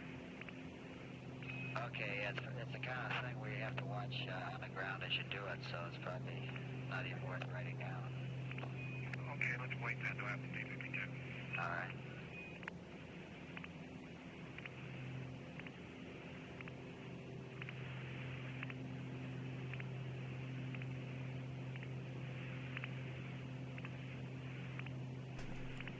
Houston 15. Go ahead. Okay, guard off, you're reading a good job. Parking angles up, and I'll park them out at 5:30. Okay, we're reading the disky. Understand 5:30.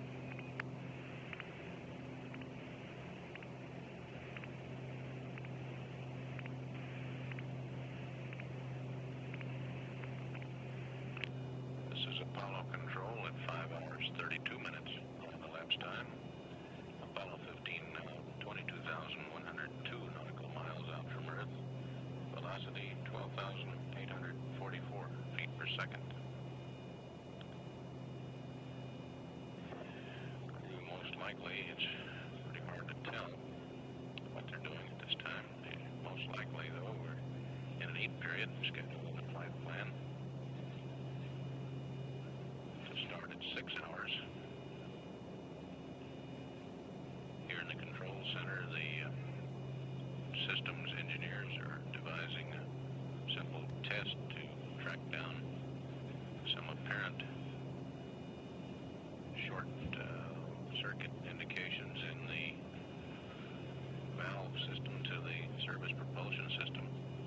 It's what's known in flight control vernacular as funnies. Funnies. There's no great concern over the onboard and telemetered indications of these two valve positions. The crew was instructed to open some circuit breakers upstream of the two valves. Well, I think the ILS is angled in such a way Time in the because of the hills, but it's definitely not in line with the runway, looks like. instructions for troubleshooting the anomaly.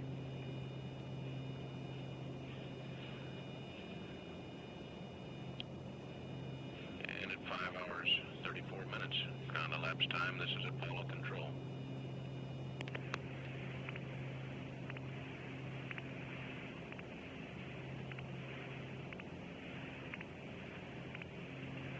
Apollo 15 Houston, standing by with a liftoff plus 15 aboard pad. Stand by.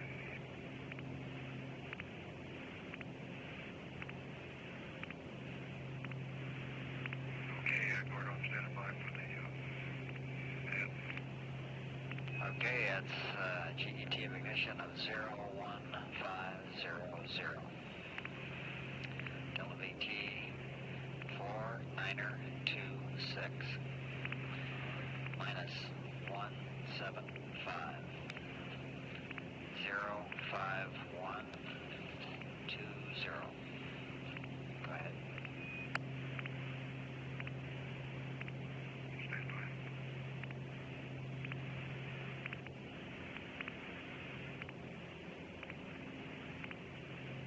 All right, Gordon, give me that P-37 pad that you have there. That's right, Jim. Sorry, I should have used that terminology. Go ahead. Okay, 01500. Time of ignition. 4926. Longitude is minus 175. The GET of 400K is 05120. Over. Copied 05120.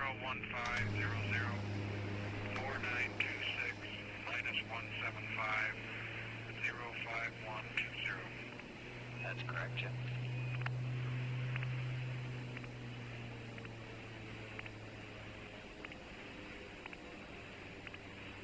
Houston, when y'all get a chance, we'd like to go with this SPS thrust light check.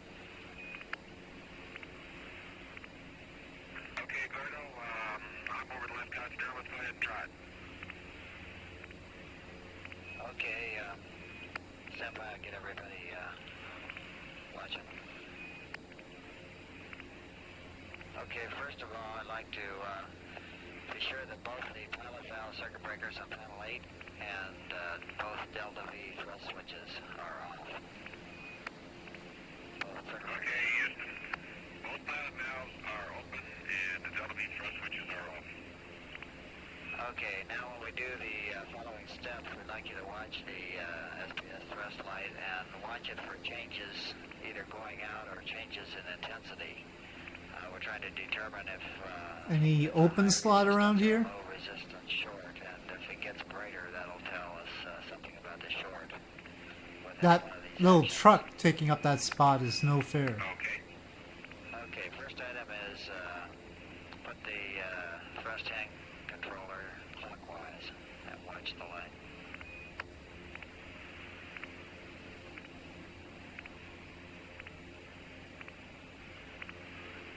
Gordo, do you mean the THC, the transmission hand control? That's what I meant, THC, clockwise. Okay, we'll go clockwise. For clockwise and no change. Okay, put the THC back to neutral. Roger. Okay. Pitot overheat now. Well, it's icing all the time. Okay, Okay. Well, direct I'll leave the engines running. I want to get out of here quick. And we are going to Okinawa. Okay, SPS thrust direct on. and any change in the light. Didn't see any change. And it's off. Okay, back to normal. It's back to normal. Okay, we'd like you to do the first part of an EMS Delta V check. It's on page G2-5, and just the first steps down to the, don't have to do the bias check, but the first 6 steps there. Oops. Right.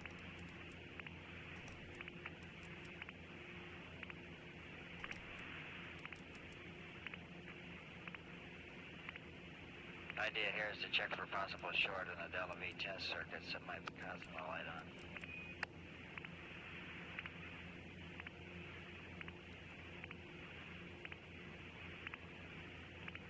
Okay, Gordo, that part of the check's been run and shut off at a minus 21.4 in 10 seconds. And the SPS light, the SPS thrust light, got distinctly brighter during the acceleration period. Roger, Al. Copy. That part is See fine. if there's anything else they want to do here. Roger.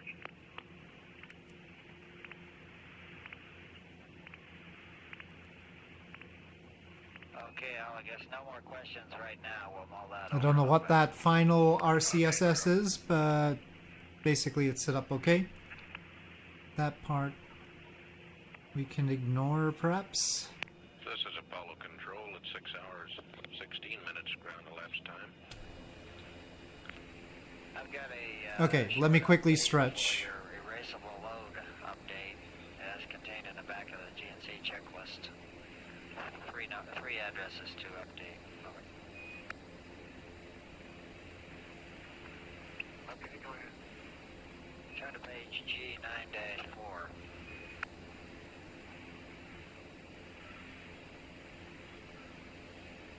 Okay, Gordo, go ahead. I got the GNC checklist up now.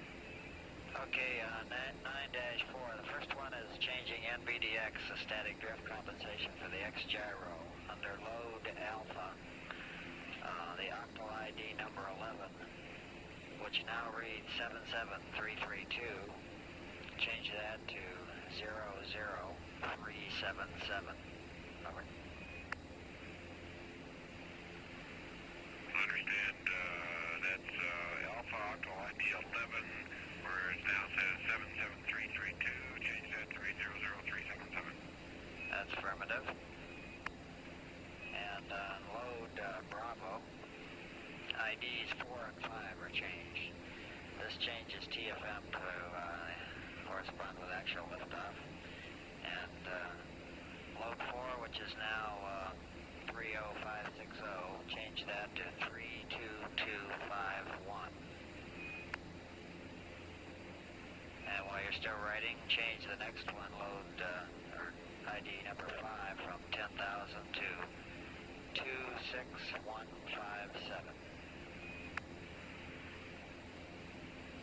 Understand, that's column Bravo, IDs 4 and 5, change 4 to 32251, and 5 to 26157. That's correct. That takes care of it out. Okay.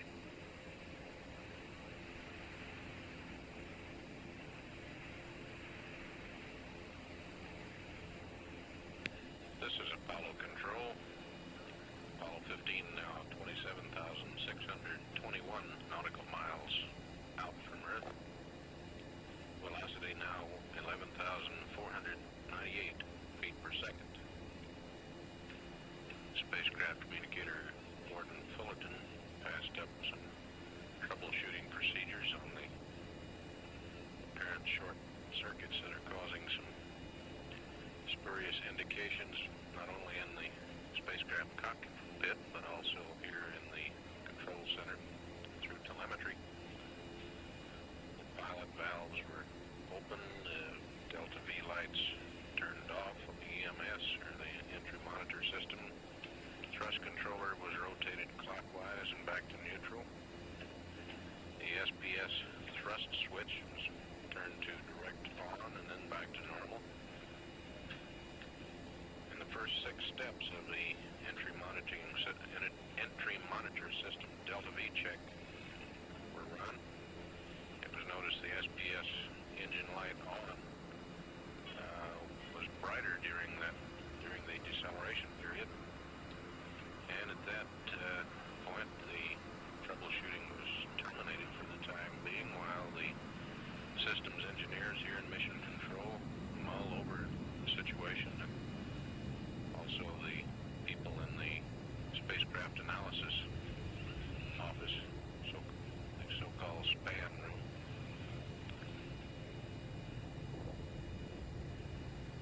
No great amount of concern here over the apparent short circuit that's causing these indications. But further attempts will be made to isolate what the cause of the indications are. Guidance, Navigation, and Control Officer should be briefing the flight director before too long on what his recommendations are. And at 6 hours, 22 minutes, ground elapsed time, still live on air ground. This is Apollo Control.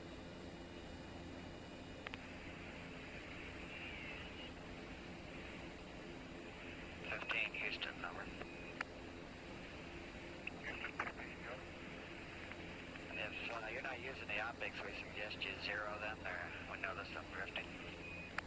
Okay, thank you.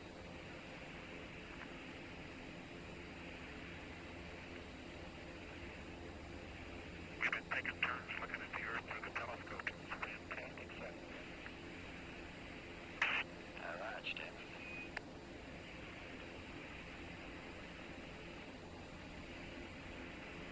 As a matter of fact, we sure would need a space station out here. Roger.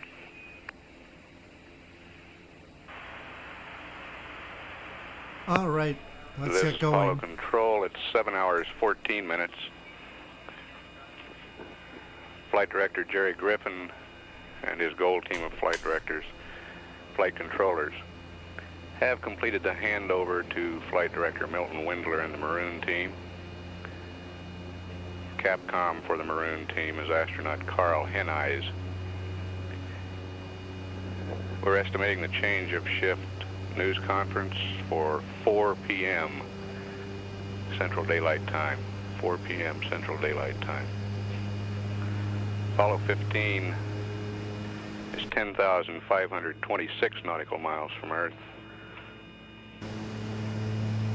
Velocity up below that distance is 33,154 miles. Velocity is 10,526 feet per second.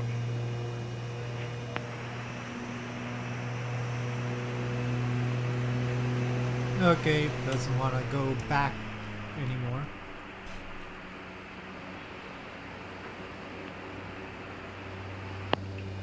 This is Apollo Control. The change of shift news conference will begin momentarily in the MSC News Center briefing room. We will take down the release line during this news conference. We will tape any air-ground transmissions and play those back following the news conference. It's 7 hours, 30 minutes. This is Mission Control, Houston.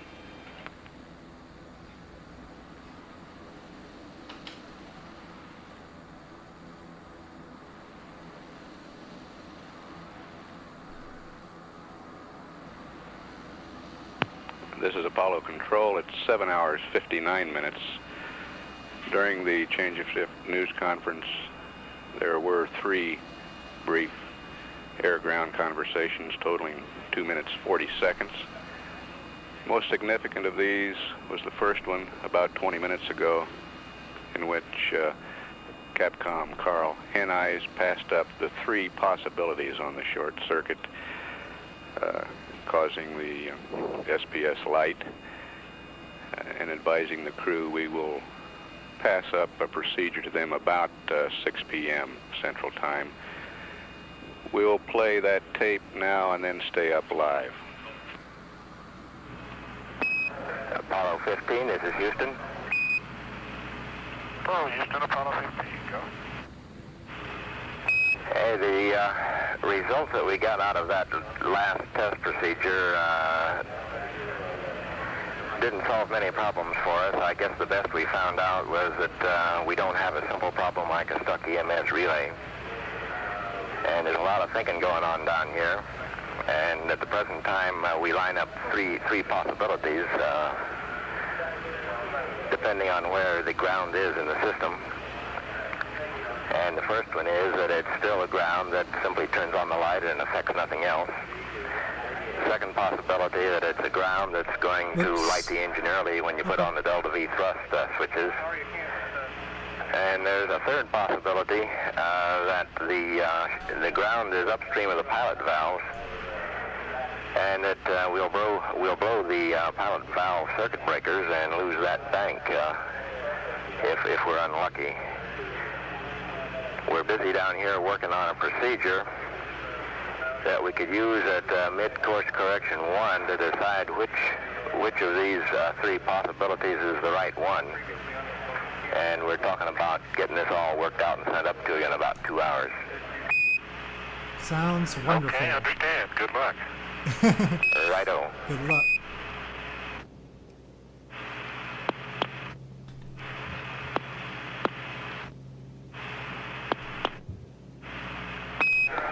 This is Houston. Yes, it was 0.9. Roger, we read Delta V 0.9.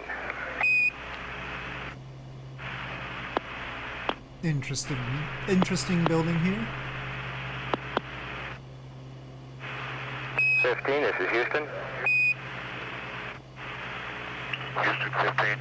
Guess we'll fly by we're downtown seeing a again. low O2 repress package pressure down here. Okay, we'll take that back. We have a suspicion that we have a low O2 repress package, and would like to have an onboard readout of your pressure there. Okay. Houston, it is a little low. We just never finished filling it after we pressurized the turn. garage.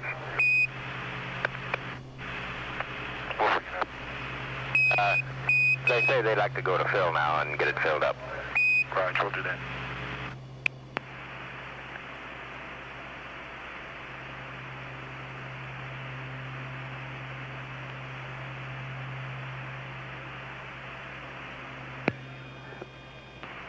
This is Apollo Control. We're back live now on the release line. Apollo 15 is maneuvering to the attitude to perform the P-23 cislunar navigation sightings.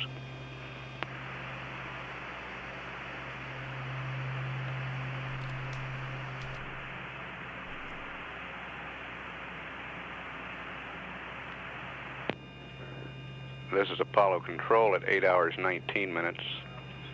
Apollo 15 is 39,282 nautical miles from Earth. Velocity I don't think that's 9,629 reading the right stuff. feet per second. Command Module Pilot Al Worden I'll figure that out later. is now performing the cislunar navigation task scheduled in the flight plan. It's going well.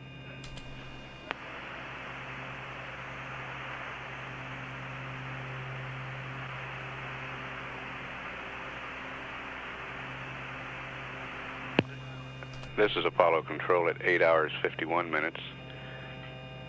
Apollo 15 is 42,124 nautical miles from Earth. Velocity 9,269 feet per second. The evaluation of the troubleshooting and operational procedures to be taken because of the SPS thrust-on light problem is continuing. We expect the procedure that will be used during the mid-course correction 1 time to be ready to pass up to the crew by 6 p.m. Central Daylight Time. There is a possibility that we will continue with another troubleshooting procedure prior to the mid-course time. The back rooms are taking a look at that right now. We'll continue to stand by live for any air ground. This is Mission Control, Houston.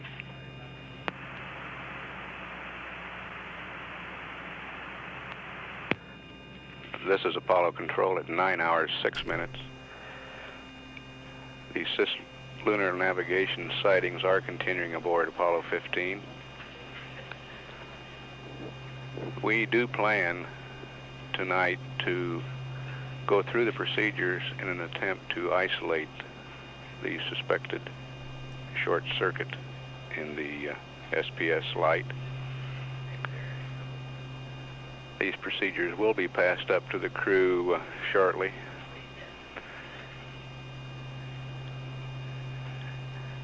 And they will be performed at the time of the mid-course correction number 1 at 11 hours 55 minutes elapsed time.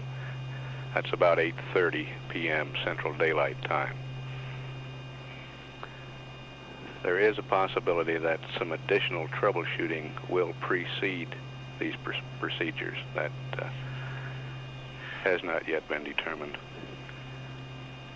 But the plan is to definitely go through the procedures tonight in an attempt to isolate the location of the short circuit. Continuing to monitor live, this is Mission Control, Houston.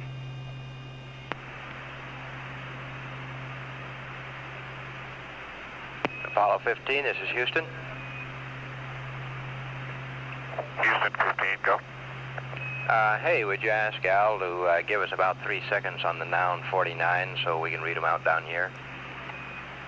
Oh, very well.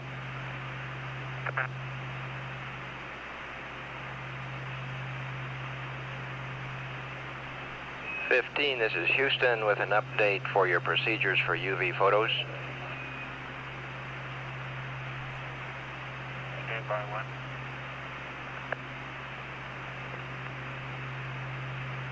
And Houston, that last 949 looked like a 60 and 16.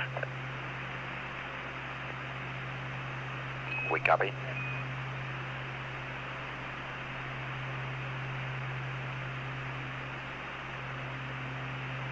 Houston, this 15, ready on that update concerning the UV photos. Roger, on page 3-15 in the flight plan, in the left column, about the 17th line down, we have 2 frames with filter number 2. Yes,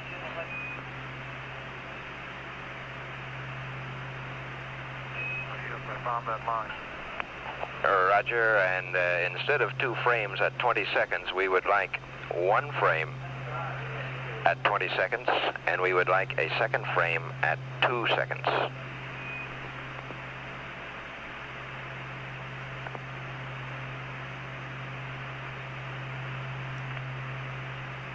Roger, I copy.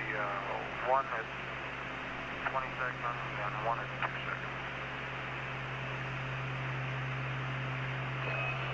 seconds. Roger, the reason for that is that they have recently measured a secondary light leak in that filter, and they need 2 different exposures like this to really separate the 2 peaks in the filter transmissivity.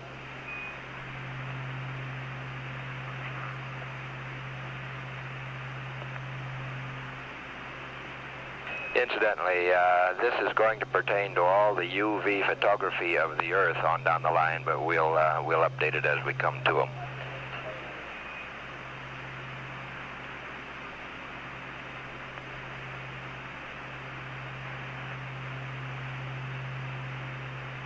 And 15, we have a preliminary procedure about to come up to you to see if we can isolate whether this ground in the SPS system is in Bank A or Bank B, and that'll be coming up in just a few minutes. Okay, I understand.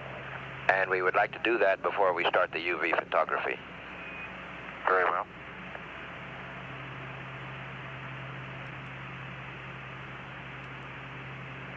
'15, this is Houston. I have the preliminary procedure I spoke about, and we're hoping you might be able to do it while Al works with the P-23. Okay, go ahead. You might refer, if you want to see Oh, what's that going on, seems a little to bit drawing backwards. 8.9 down in area E3. We're playing with the Delta V thrust switch. And the idea is this. First of all, let's open the Group 5 circuit breakers on panel 229, both main A and main B. That's a backup to the SPS pilot valves on panel 8, which we also want open. Verify that. Okay, Group 5, main A and main B on 229. Stand by. Okay, both those are open. Roger. We've verified Group 5, both open, and the SPS pilot valves both open. Then we'd like to take the Delta V thrust A switch and try to balance it right in a center position. Tease it back and forth a little bit to see if you can get any flickering in the SPS thrust on light. Okay, stand by.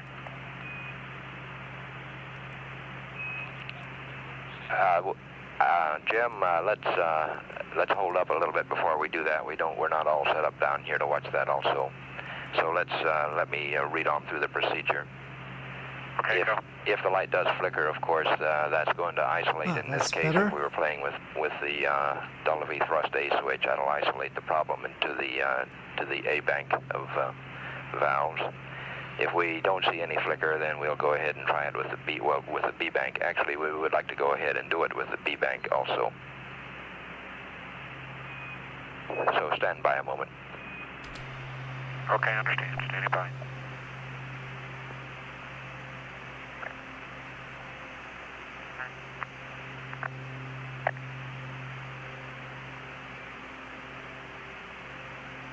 We'd like to have high gain medium. High gain medium.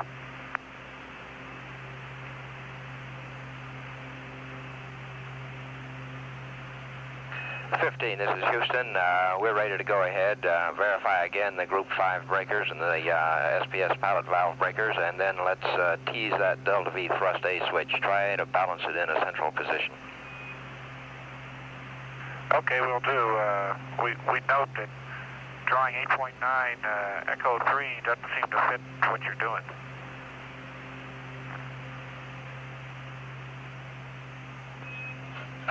Actually, it's area Echo 3 and 4, and it simply shows you the Delta V thrust switches there.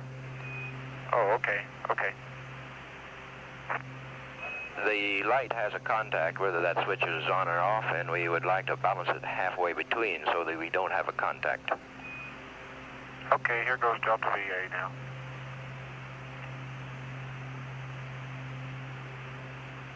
Okay, A is up and on, and the SPS thrust light is off.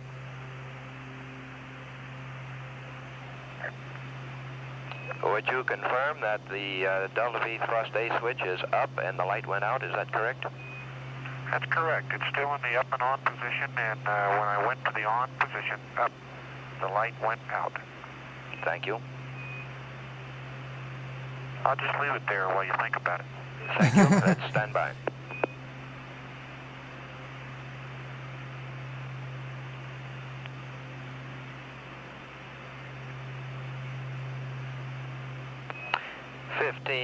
This is Houston. We'd like to feel our way ahead here, and we'd like to have you put Delta V thrust A back to off. A is off, and the light remains off. We copy.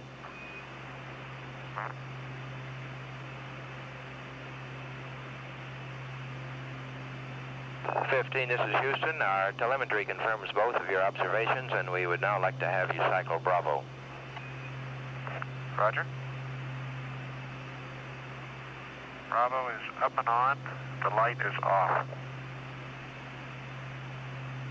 Now Bravo is off, and the light remains off. We copy.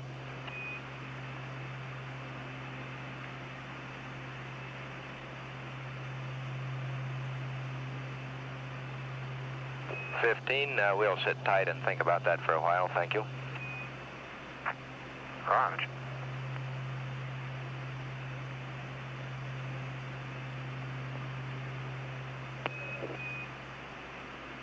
This is Houston. As a final check as to what's happening in that switch, we'd like to have you tap around the Delta V thrust switches a bit, see if any light flickering comes on.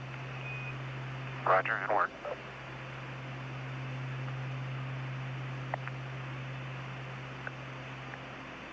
Would you believe it came on? We copy, and we saw it down here.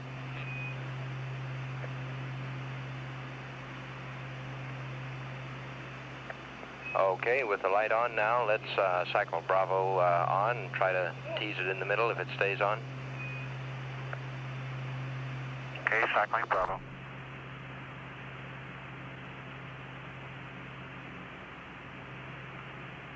Okay, no change at all with Bravo, cycling several times through the middle. We copy.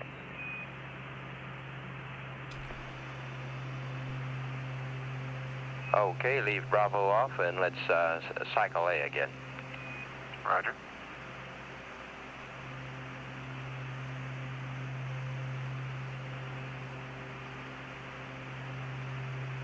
Okay, right in the center of the contacts with A, right between the two, I can get the light to go out. But now, when I go on up and on, the light comes on again. And now I've come back to the off position and the light's off. So I think you've isolated your problem. Roger.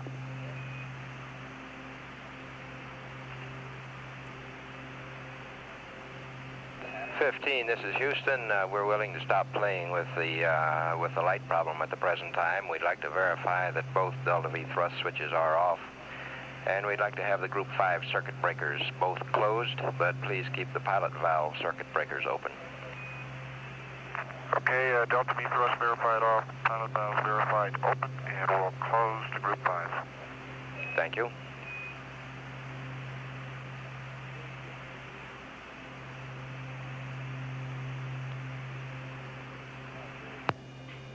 This Apollo Control at 9 hours 53 minutes. This troubleshooting that the 15 crew has just completed does give us confidence that the Delta V thrust switch A is faulty. Whether through contamination or whether something is loose in the switch, we don't know. But it does give us confidence that both banks of ball valves in the service propulsion system are okay. We do not now plan to proceed with the procedures that had previously been planned for mid-course correction 1. We're confident that we can develop procedures to operate Bank A safely whenever we burn the engine.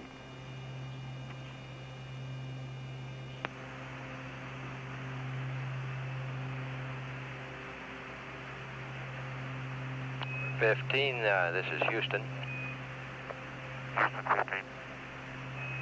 Let's summarize our situation with that thrust on light. The telemetry we got down here, we actually have 2 lights which show up in that area E4 and 5 on diagram 8.9. Gave us some rather confusing data that we don't understand yet, but we'll be working on it. But we do feel confident enough that there's no need to fire the engine at the present time, and since the mid-course 1 is a correction of 2.8 feet per second, we don't think that we'll be having a mid-course 1. For your information, at the present time, mid-course 2 looks about like 5.0 feet per second. Well, we're wobbly again. Okay, understand. We'll just hold tight and skip mid-course 1, stand by for 2. Roger.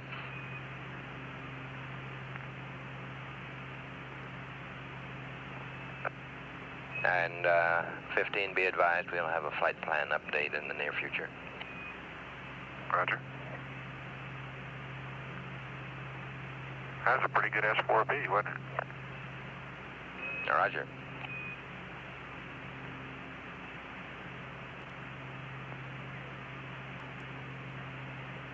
Hey, and you can tell Al up there that those look like real good P-23 markings. Just about an hour. Okay, he's glad to hear that. Very good, Carl.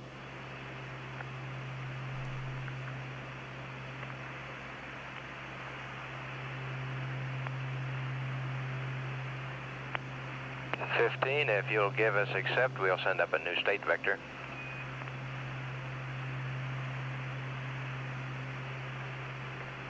LOS. Say again, 15?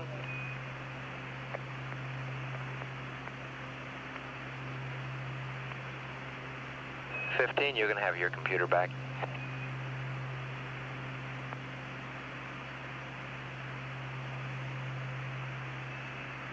Roger.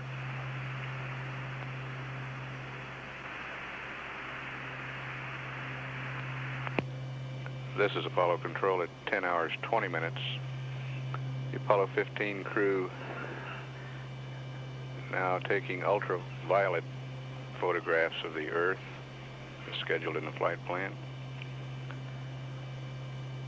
Apollo 15 is 49,511 nautical miles from Earth now, traveling at a velocity of 8,407 feet per second.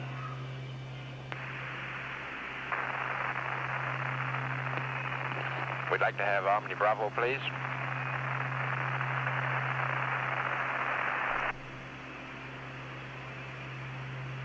Houston, 15.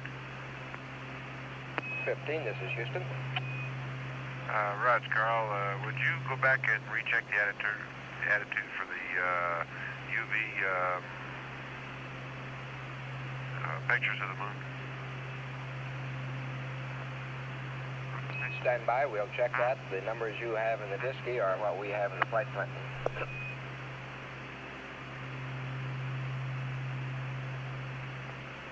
Houston, 15, as you were on that, looks like we're all set up. Roger.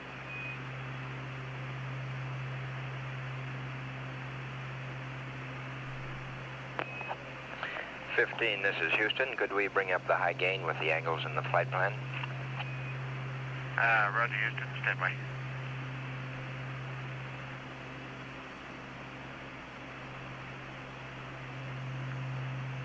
This is Houston. I have a flight plan update whenever you can copy it, to be followed by a P27 update and P37 clock data. Stand by.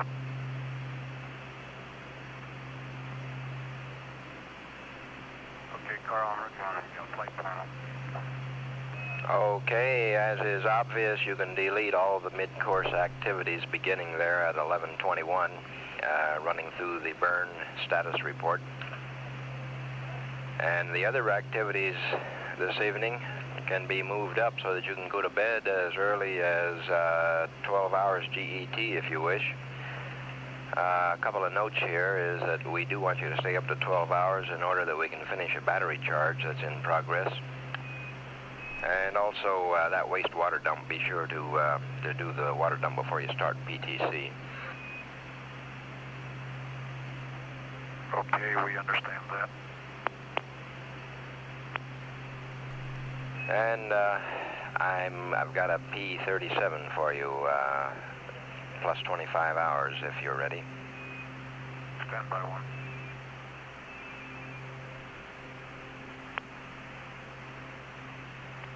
I'm ready for the P37 for 25 hours.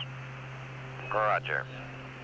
02500 4621 minus 175 07521 03500 6821 minus 174 07451 04500 5605 minus 175 09906 06000 5448 minus 175 12306, and that's the end.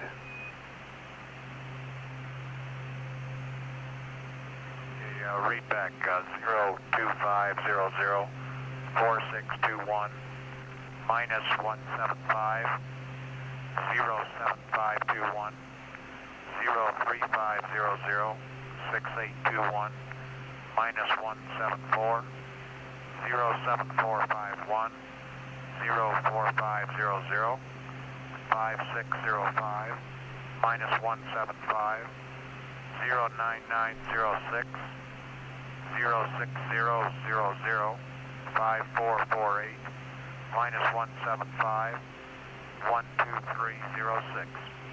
That's all correct. The next one I have is a P27 update. Stand by.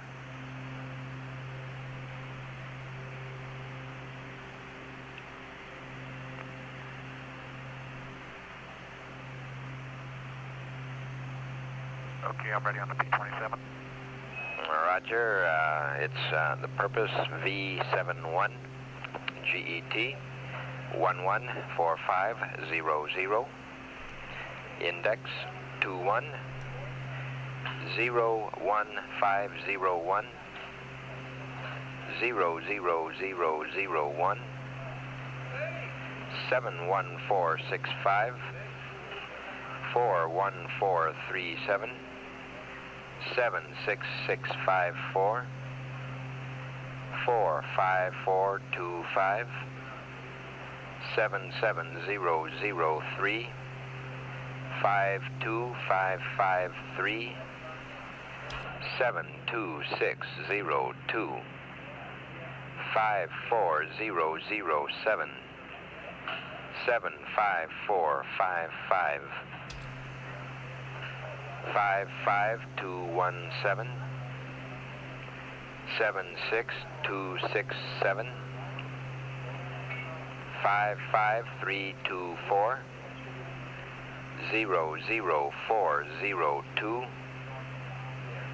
05560.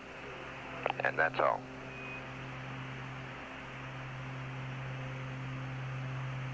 Okay, on the B-27, it's 71114500, 21-01501, 00001, 71465, 41437, 76654, 45425, 77003, 52553, 72602, 54007, 75455, 55217, 76267, 55324, 00402, and 05560.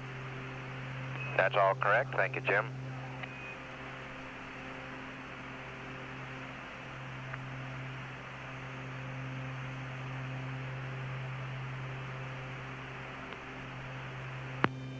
This is Apollo Control at 11 hours 2 minutes. Apollo 15 is 52,749 miles from Earth. Velocity 8,101 feet per second. A short time ago we advised the crew that they could delete all of the mid-course correction 1 activities and move up the other activities so that if they wish they may go to bed at 12 hours elapsed time, about 1 hour from now. As yet we do not have an indication from the crew what they plan to do. We'll continue to stand by and monitor live for any air-ground conversations. This is Mission Control, Houston.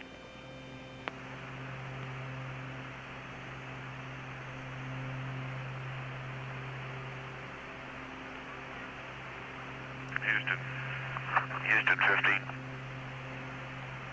15, this is Houston. Roger, Carl. We got the Jar Turk and Eagles up for the B-52, and we'll turn them out on a minute. Roger, we've copied them.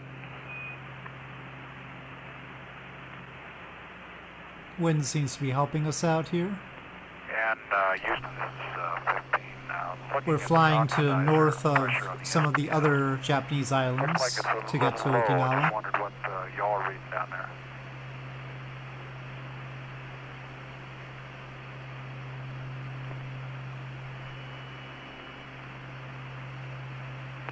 15, this is Houston. We're reading a pressure of 168 down here on the SPS oxidizer, and that's normal at this time. We expect it to be a bit low because of absorption in the helium. Okay, thank you.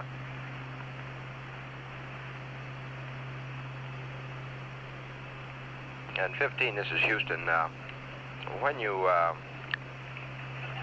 doff your biomed harnesses, we'd very much like to have you double check those sensors. We've been getting poor readings in respiration from all three of you, and we'd like to have you report any anomalies in how they're rigged on you. Roger, we'll do that. You could send that down with the evening report. Okay.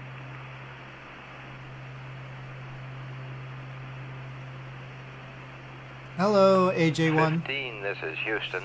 Anytime you're the first person to speak today. Down about 6 lines of information, I can give you a general update on the UV filter photography.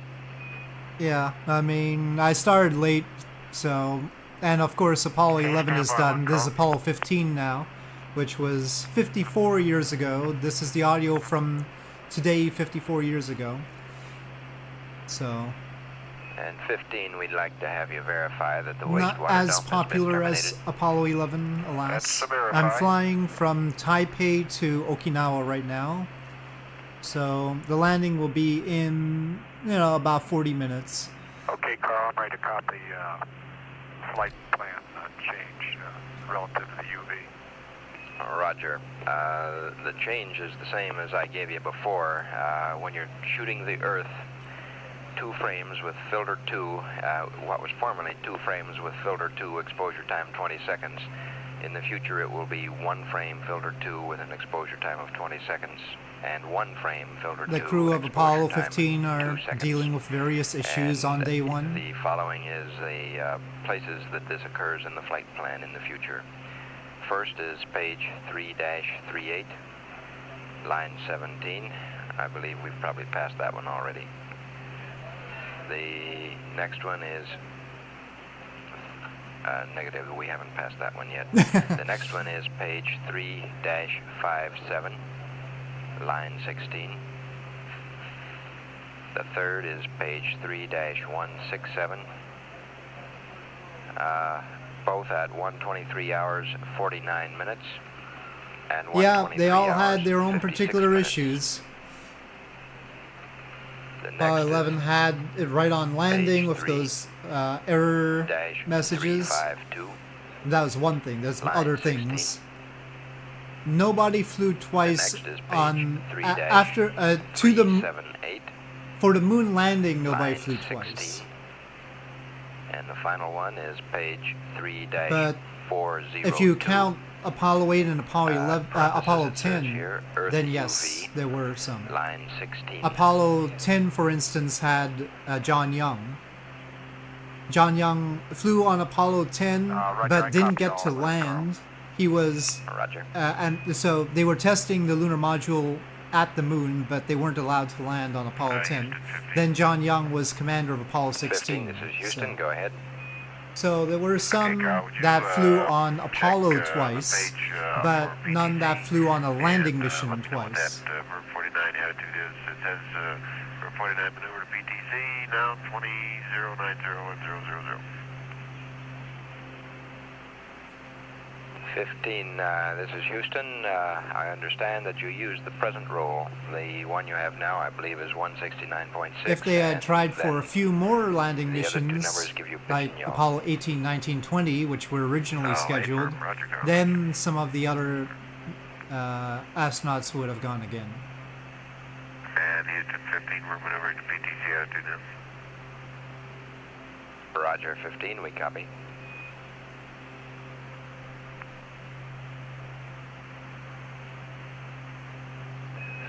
This is Houston. We'd like to have a LEM CM Delta P whenever you can check that number for us. Like Okay, Mike Carl, Collins did my might one. have landed on the moon in that case, though maybe he would have already retired out because he wanted to go to the Smithsonian Houston and Delta and P the Air and Space Museum. 1.4, and we're going to secure the high gain and give you Omni Bravo.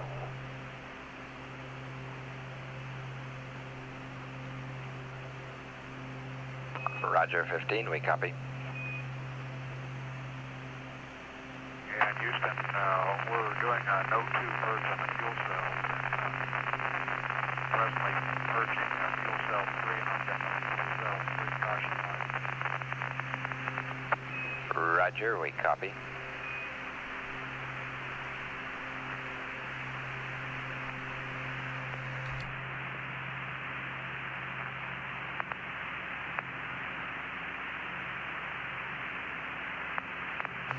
No apparent issues. Oh, you flew to This is Apollo DC. Control at 11 hours 50 minutes. Traffic is Apollo terrible. 15 is Yeah, well, I imagine so. 56,527 nautical miles from Earth. Velocity 7,844 feet per second.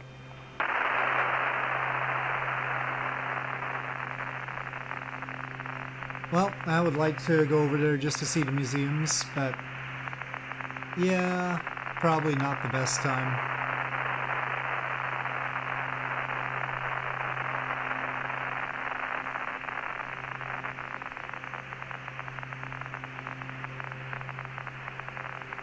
Yeah.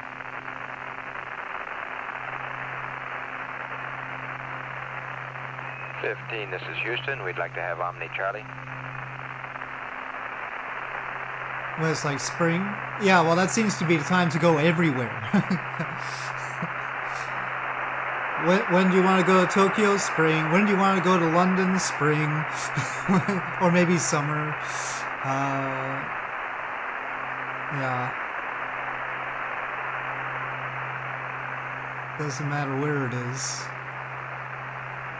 Only exception is like the southern hemisphere. Anytime I got a good time. I went to London this April, and it turned out to be pretty good. I had no rain at all. Roger, that last comment was to give us Omni Charlie. It was perfect. Roger, Charlie. It was sunny.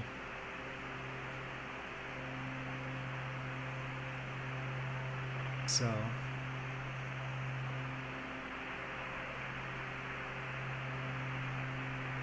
This is Houston. Maybe climate change is going to help London. Who knows? Your spacecraft rates are low enough now to spin up for PTC, but we'd like for you to verify first somehow, that all of your dumping has been finished.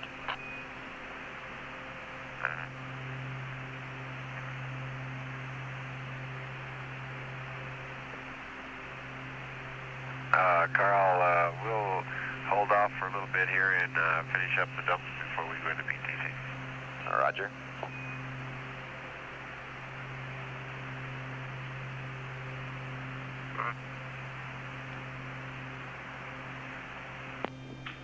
This is Apollo Control at 12 hours 6 minutes. The spacecraft rate of revolution Yeah, it would be set worse up for probably. this passive thermal control throughout the rest period is 0.3 of a degree per second. I mean, in theory, the plane This could will have provide random failures thermal here. balance. We do for the have spacecraft random systems failures on. It is during in the the rest meantime period. before failure Apollo mode. 15 now And it's 57,720 just that the failure rate is 142 realistic. nautical miles from And, Earth. you know, they weren't meant to fail all the Traveling time, at a but velocity of they all have a mean time before 7,745 failure, feet per second. and anything could happen. But we actually did have a failure at one point, but it was only of the standby gyro, so that nav ball there. That 15, failed, this but is that's it. Houston. In connection with the respiration sensor problem, we'd like for That's you it to so far.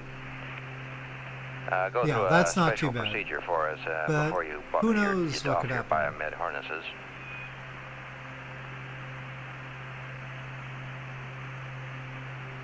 Okay, Houston, ready to copy special procedure.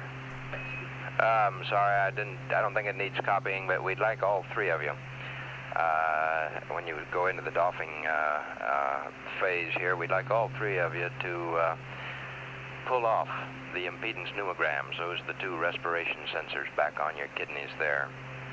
Pull them off, let any trapped air get out, and then reseal them. And Gotta give us a get couple of those minutes of readout down biometric here to see if that improves biometric the situation. measurements. The canards are Roger, we'll cool. do that. Do you know the canards are actually swing wings? When the flaps are down on the main wing, they sweep forward. 15, It's this is crazy. Houston. We can terminate the battery Bravo charging. Roger. The Starship is too darn complicated. Yep. Houston, this is 15.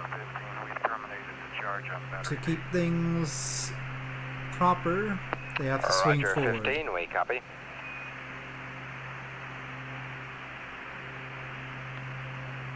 Well, two ahead, but This is then Apollo behind Control at 12 because hours, it 40 got minutes.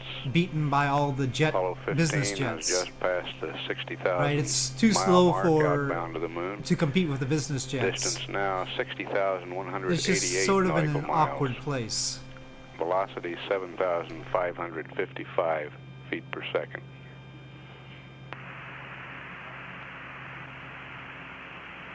Anyway, I'll try to point it out when it happens as we descend. Houston, 15. Yep. 15, this is Houston. Okay, Carlos, looks like we're getting organized, and we'll go ahead and win the PTC now. Do you have any preference on which jets to use? Roger, we'd like to use the BD jets. Understand, BD, I guess that'd be B2D2, huh? Say again, Al. guess that means you want us to use B2 and D2, huh? That's affirmative. And we'd like you to hold the spin up until we, okay, we're able to give you a go for spin up now. Okay, understand the rates are favorable for spin up depth. That's affirmative.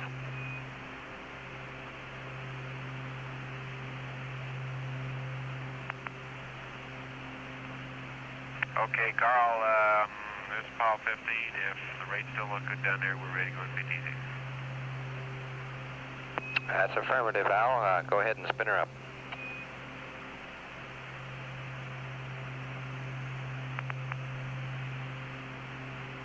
We'd like to select Omni Bravo now.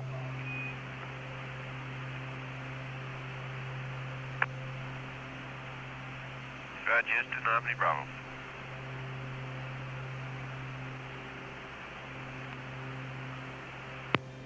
This is Apollo Control at 13 hours, 14 minutes. Yeah, 15 I now, do like listening to them. 62,606 Best nautical background miles per sound, hour. except for if I could Velocity, use copyrighted music. Since I 7,377 can't listen to feet per copyrighted second. music, I'll listen to them. At least it's not copyrighted. So, as far as non-copyrighted things are concerned, 15, this is Houston. How's the view up there? well, unfortunately, Apollo 15 is pretty darn professional. Houston 15, it is fantastic. Apollo Carl, you oughta 12 would here, be man. much more exciting. I'm eating my heart out. Well, the Capcoms are occasionally fun. And how does 13 hours of continuous zero-G feel?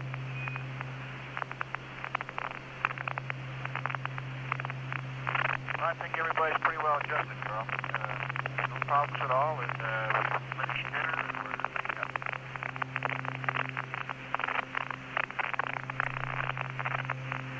we're, Very good.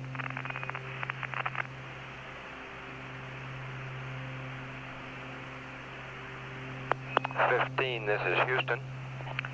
On your PTC, when it started out, it looked okay, but we find that it's diverging now, and we're going to have to reinitialize it.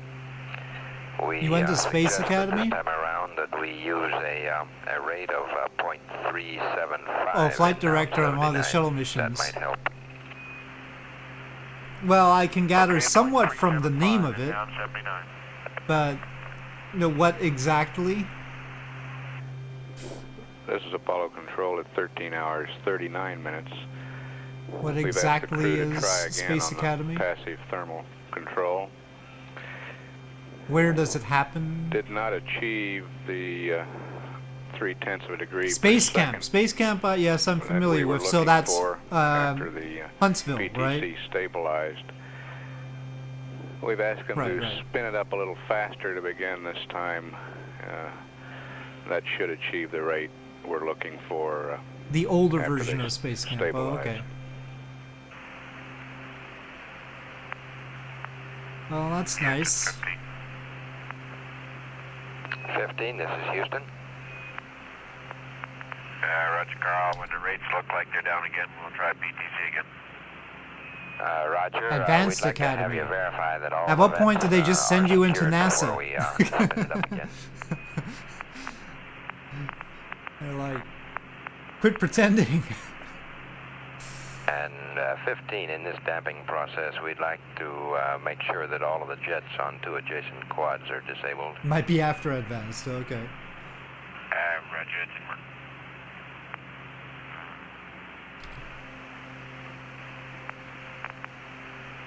And 15, as a part of trying to figure out what went wrong with that first PTC, we'd like to know whether or not you went into any exercise period after we spun it up. That is negative, Carl. Roger. And Houston, the LRP and CDR have recycled their programs. Give us a word if you see data.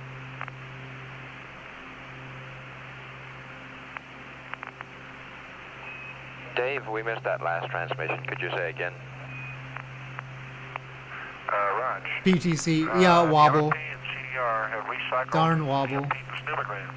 And we just wondered if you'd seen any improvement in the data. Okay, he's looking at it now and he says, yes, it has improved.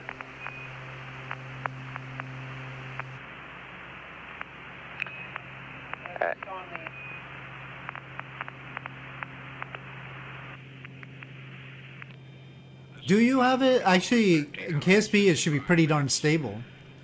It's a very slow roll, PTC.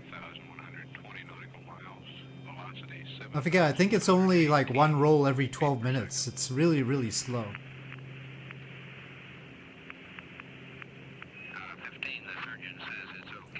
With my Apollo 11 reenactment, I actually managed it pretty well. I had a faster roll, but the key was just to have it kill rotation and then press... I basically pressed E once. You know, because you can use Q and E for roll, and I just sort of tapped it and then that was that.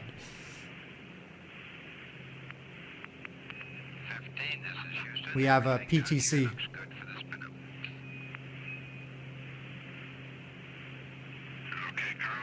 But the good thing about Kerbal is that the center of mass isn't off. Right?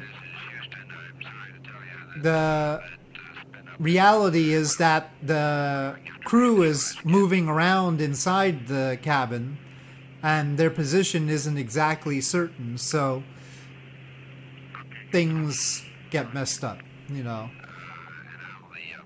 They really only reconfigure for landings and re-entry and such to make sure that the COM is okay, but along the way it's not quite so firm. We don't have to worry about that in KSP.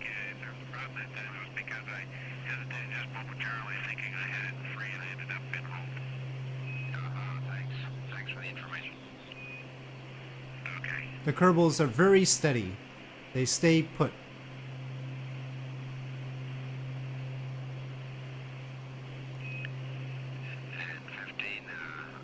Real solar system, you mean?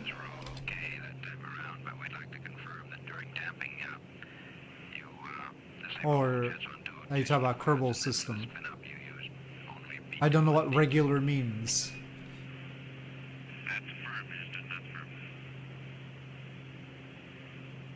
Could mean either one. You mean the Kerbal system, yeah. Solar actually means our real system. Yeah. The name of our sun is Sol. So solar means ours. You have to say Kerbal system. Or you could say the stock system. That works.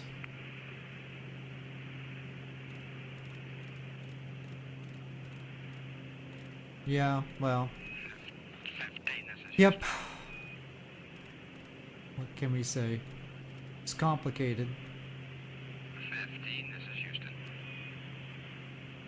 Houston 15, go. It looks like we've got it pretty well wrapped up for your rest period. We've got It was a lot. Well, you to some extent, you're starting from scratch on a few things. is outstanding. Onboard readouts we'd like, and whenever you're ready, we're ready for any memory dump. Okay, we're about to play the checklist. Give me the whole page. Honestly, any new star system feels like a little bit like starting from scratch in KSP. This is Apollo Control at 14 hours 28 Luna minutes. multiplayer? Oh. As the Apollo 15 crew prepares to wind up a long day, the spacecraft is 67,080 nautical miles from Earth, velocity 6,992 feet per second.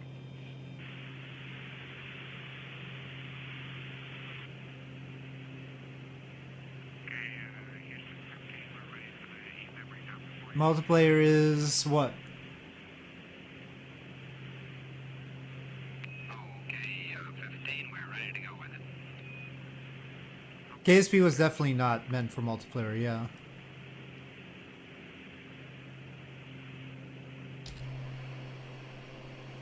And Houston 15, we've got the rest of the pre-sleep checklist. Get ready to go. Yes, yes. The getting everybody in sync and stuff like that because the time warp is the tough part.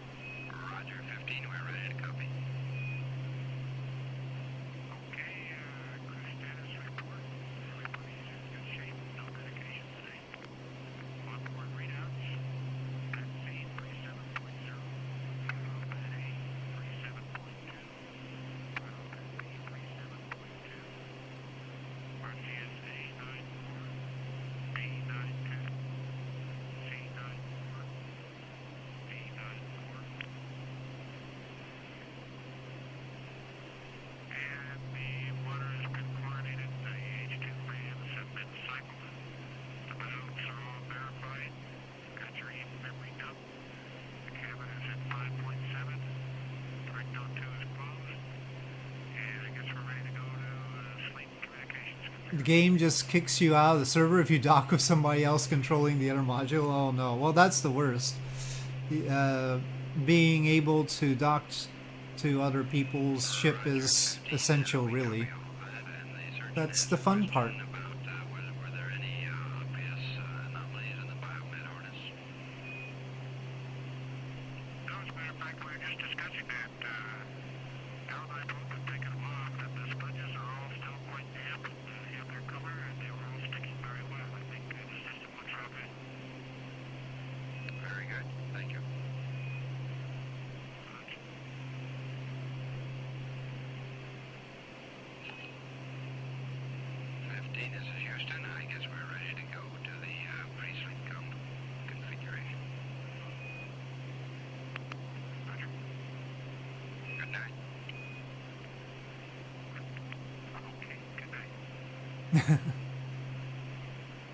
Incidentally, 15, your PTC is looking very good.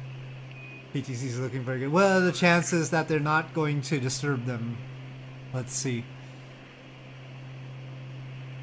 If only if they're controlling the other module. If they aren't, you can dock all you want.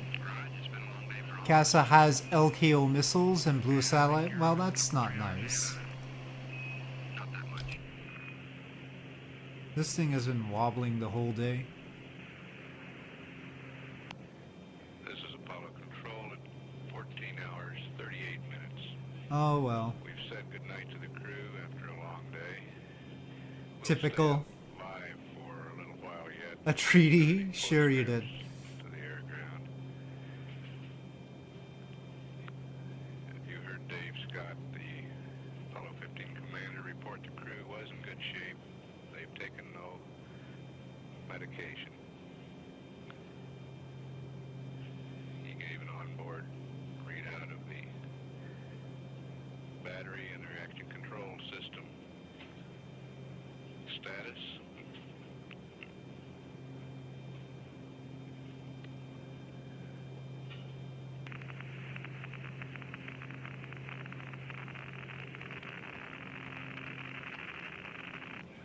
Passive thermal control appears to be working very well now after 3 tries to get it established.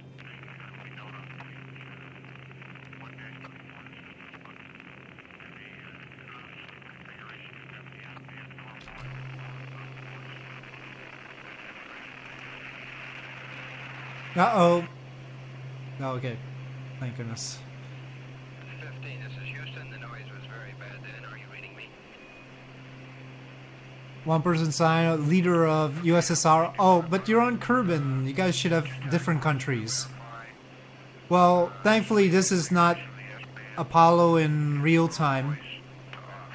This is my copy of the tapes, and I cut out all the static and silences, so that's why it's all fast and they're constantly talking, because I've cut out... Oh, well, I've left out a little bit of static just for flavor, but I cut out most of the static.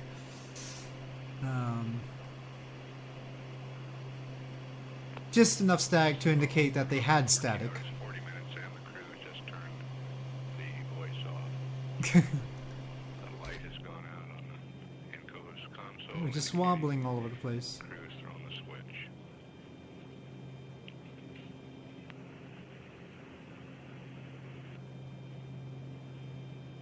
We'll You have your own fake country? If there is any further conversation, we'll come back up at 14 hours, 41 minutes into the flight of Apollo 15. This is Mission Control, Houston. You're the only one with a country. Okay. That's a bit weird. How can you make treaties when you're the only one with a country? This is Apollo Control at 15 hours, 14 minutes. Apollo 15 is now 7. Just as a space program. 739 Huh. nautical miles from Earth. Velocity 6,835 feet per second. Flight Director Glenn Levy Seems suspicious. and controllers are preparing to Companies, oh, that way. Well, then that's fine. control room. Still, companies usually are involved with countries, but okay. 12 minutes. There will be a change of shift news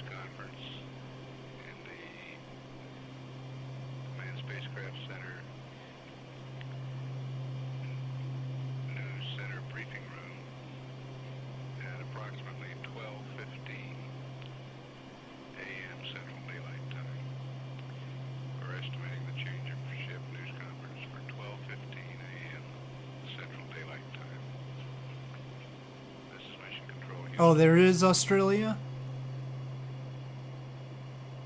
That's amazing. No. Well, good on them. Glad they made it to Kerbin.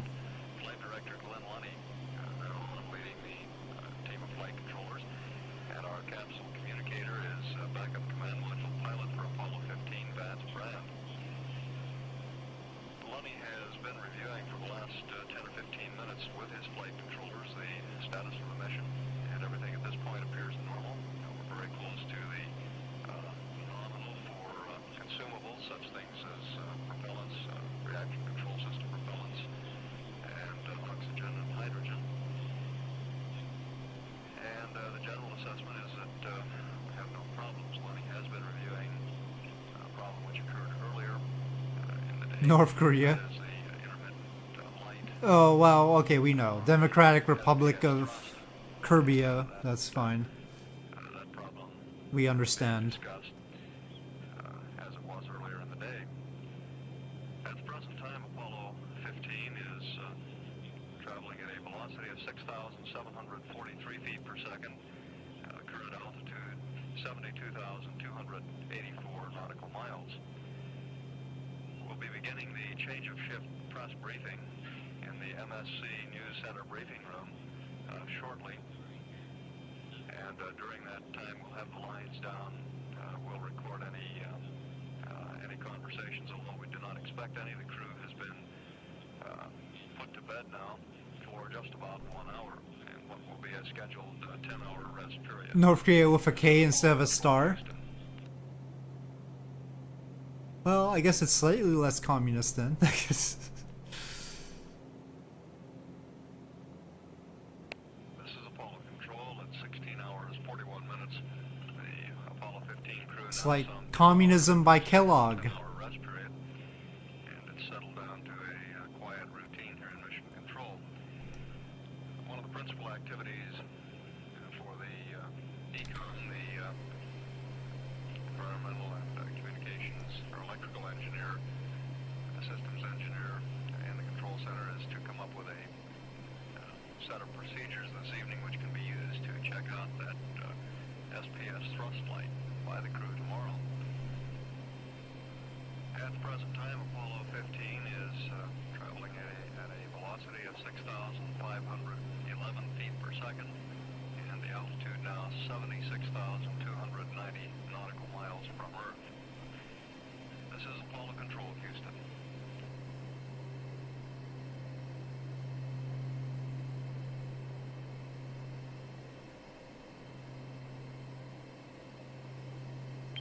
This is Apollo Control. Well, we'll be trying to take a look at Okinawa, well, Naha, the main city in Okinawa, first, but it's 7 minutes till we are there. Assuming we keep our speed, but we will be slowing down. And then after we take a look, we can land. Prior to beginning their sleep period, they're now about 3 hours into that rest period, which is scheduled to last a total of 10 hours. And in Mission Control, it's continued to be a quiet evening. Flight controllers primarily involved with reviewing the activities that will be coming up tomorrow.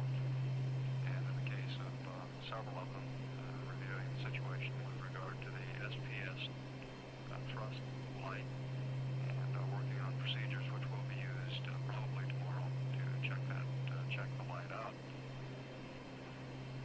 Apollo 15 at this time is traveling at a velocity of 6,298 feet per second.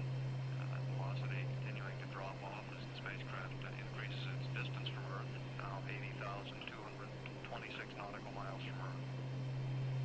This is Apollo Control, Houston.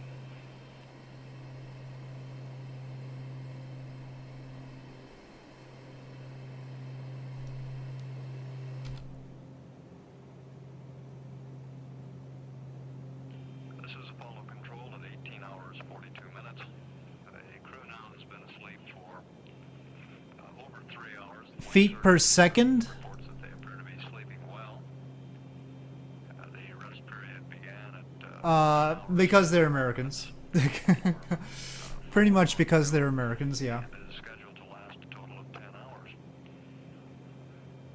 Yes, yes. All systems on the spacecraft. They definitely were using feet per second. Everything operating normally. We show a cabin temperature of around 65 degrees. This temperature is measured near the point where the air flows into the cabin is somewhat lower than the actual free air temperature in the cabin. Cabin pressure at around 5.3 pounds per square inch, which is also normal.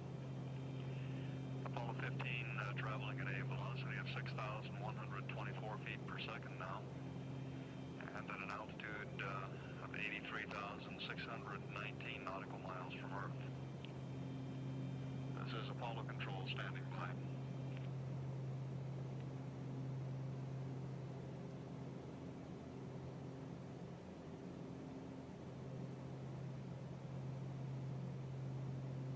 This is Apollo Control at 19 hours 44 minutes. Apollo 15 now traveling at a speed of 5,950 feet per second and out to 87,222 nautical miles from Earth. The crew is now about midway through a scheduled 10-hour sleep period. Well, once they get far out from Earth, Both aboard the spacecraft and well, I don't know exactly, I didn't catch exactly the number he said, but once they get far enough from Earth, they certainly slow down. status for mid-course correction, which is Yeah. tentatively being planned for tomorrow. We won't have a firm decision on carrying out that mid-course. Well, it's good, because then they get through the radiation belts quickly. Mid-course opportunity. And the primary interest in conducting the maneuver at that time will be to get a check of the service propulsion system. The spacecraft is continuing in its passive thermal control mode, rotating slowly at a rate of about 3 revolutions per hour. This allows all sides of the vehicle to get equal exposure to the sun and to the cold of space, and to maintain the proper temperatures. This is Apollo Control standing by at 19 hours 46 minutes. Big cloud. This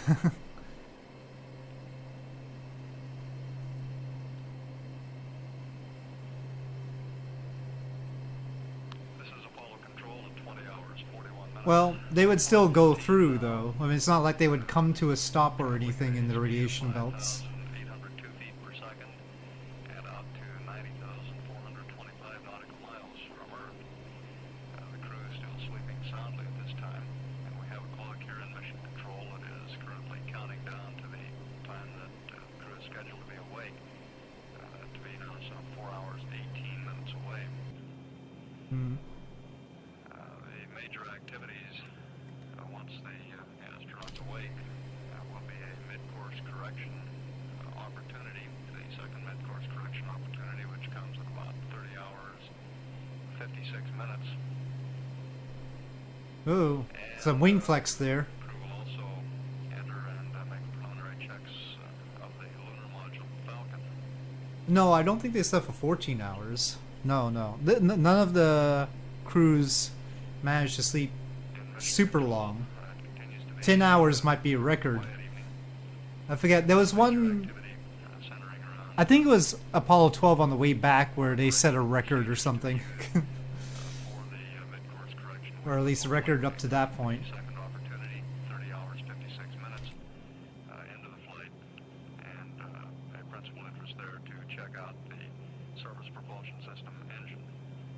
That's a lot of clouds around here at Okinawa. 4 hours more. Well, I think that probably means that they had slept for 6 hours and then they're sleeping for 4 hours more. So I take it to mean that. Apollo Control at 21 hours 48 minutes. Apollo 15 now. Well, I'll just take it myself now. 639 feet per second. We've watched that velocity decrease since coming on shift from about 6,700 feet per second down now to about 5,600 feet per second. And that speed will continue to drop off as the spacecraft moves farther from Earth, farther from the influence of Earth's gravity, until the point that the lunar gravity becomes dominant.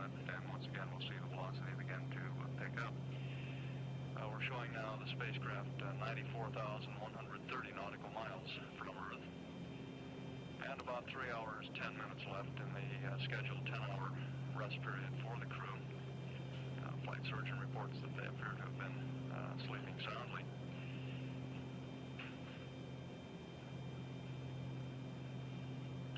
The major scheduled activities when the crew awakens will be mid-course correction. That mid-course correction maneuver, the second opportunity, which will occur at about 30 hours, 56 minutes into the flight. And the second major activity following crew awakening will be ingress into the lunar module and a check of systems there. This is Apollo Control. Well, yeah, they were tired, that's for sure.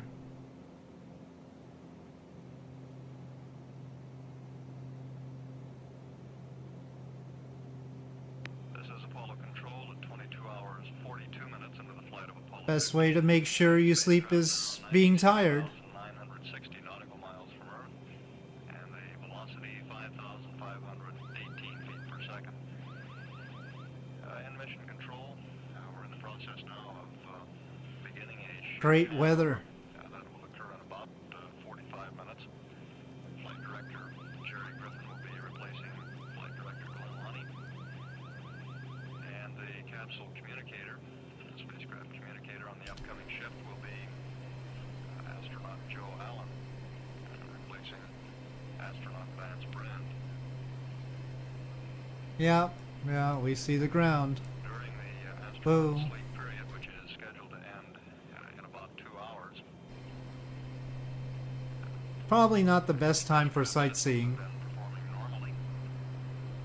Everything appears stable, and the astronauts I couldn't for a while either. data that we're getting here on But one nice thing about the plane is there's a radar altimeter the flight surgeon on the artificial horizon. minutes ago that there did appear to be some signs of activity, indicating perhaps the crew is beginning to awaken and move about.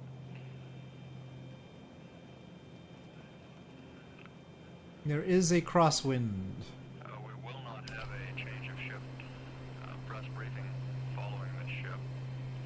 Whoa. No significant change in the status of things during the evening. Principal activity has been to review the status of the service propulsion system, thrust light, to review schematic diagrams and determine Okay, that's even worse. possibilities exist, where the possibilities for a short circuit might exist, and also to work on procedures for a burn of the Alright, propulsion system. here's the canard moving forward. Course correction 2 opportunity at 30 hours 56 minutes.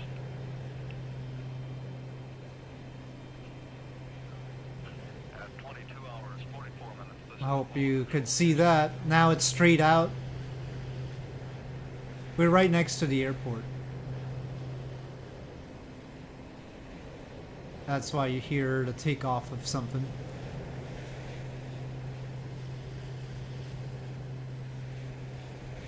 This is Apollo Control at 24 hours, 11 minutes, around elapsed time into the mission of Apollo 15. Some 48 minutes remaining in the Okay, but I need to come around, obviously. crew. Flight surgeon reports that the only man wired for sound, that is, connected to the biomedical telemetry, the lunar module Okay. soundly asleep. Whoop. They might be sleeping. They might be oversleeping. I don't know. Now 100,781 nautical miles out from Earth. Velocity 5,261 feet per second. Pretty clear it is gonna be an IFR approach. Flight Director Jerry Griffin is going over the day's activities, planned activities with his team of flight controllers here in Mission Control Center. During a handover now in progress, they're considering moving the mid-course correction burn number 2 up to about 28.5 hours ground elapsed time, which would give a slightly larger burn than if it were done on a nominal time. This would be a conclusive test of the service propulsion system and the associated problems in the spurious signal. Well, let's get the windshield wipers on. Control room here that the valves are stuck open. Down in the Hello, Sheebs. I'm just about landing and wrapping it up.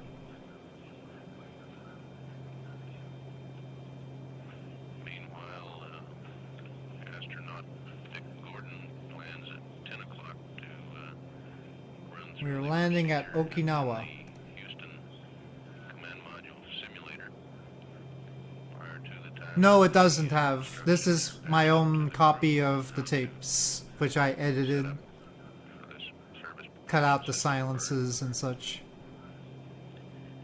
And the current thinking is that if the burn does not light off at the new time of 28.5 hours, an attempt would be made at the nominal flight plan time. Ah, you watched Fantastic Four? How was it? 24 hours, 13 minutes ground elapsed time. This is Apollo Control.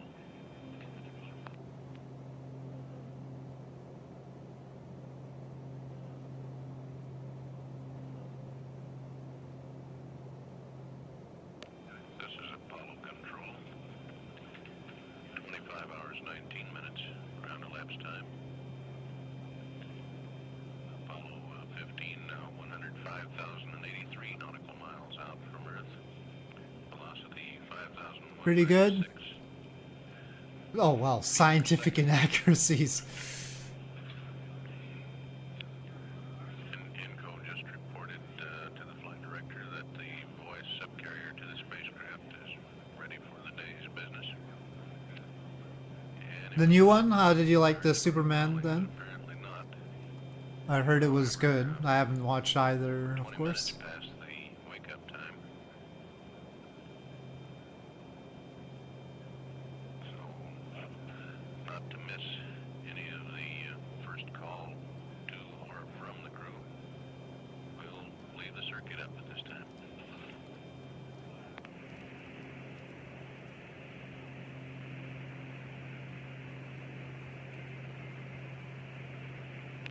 This is Apollo Control.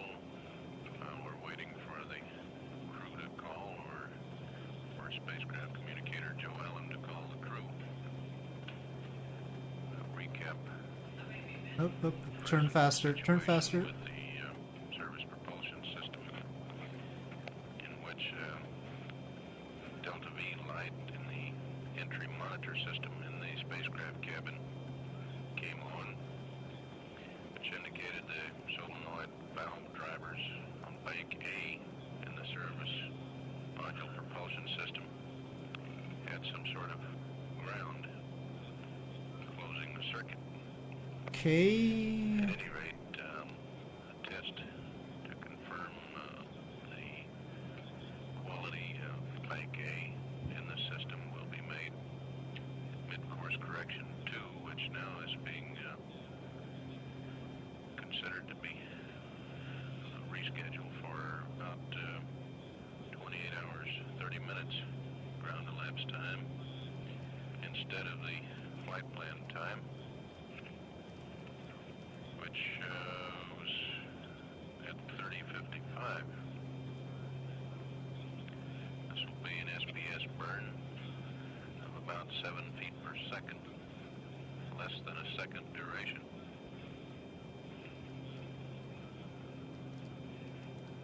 Meanwhile, Richard Gordon at about the Sure hope the ILS is right. Command Module simulator, the crew training building at the Manned Spacecraft Center to run through the routine that will be passed up to the crew. When the crew wakes up, Joe Allen will brief them on moving mid-course 2 forward. And after Gordon returns from the Command Module simulator and the pad for the mid-course correction 2 is passed up to the crew. Well, I see waves. Findings of simulating this procedure will be passed up also with any changes in switch configurations and so forth. Standing by. Okay, I see the runway. To begin the day's work. 25 hours, 25 minutes ground elapsed time. This is Apollo Control.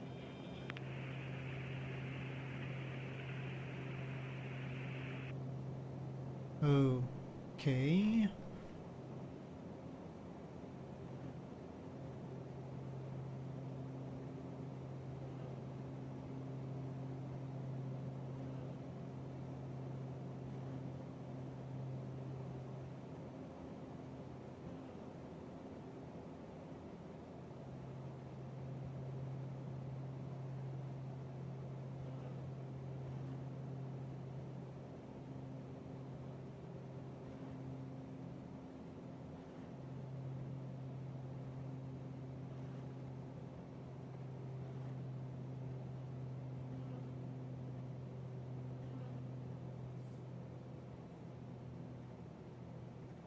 Okay, go down.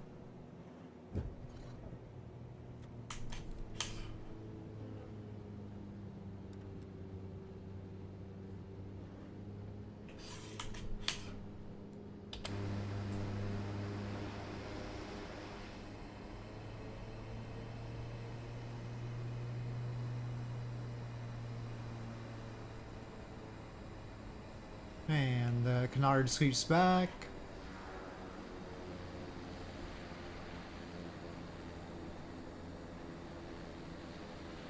Poor Beechcraft.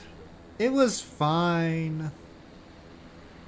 What else you gotta do? Anyway, I'm just gonna find a parking space. Oh, here we can see some stuff.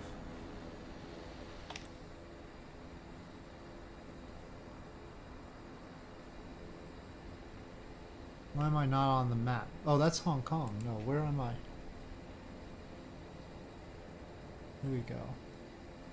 Oh, it's gotta be a long taxi.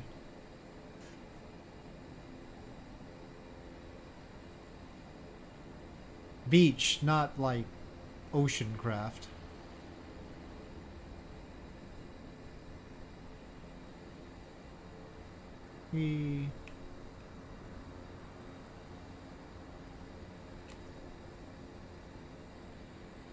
Beach is the land part, you know.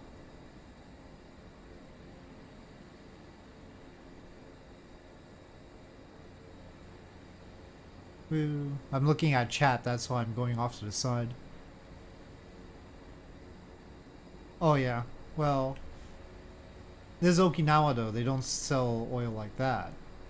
It's not like a Gulf state.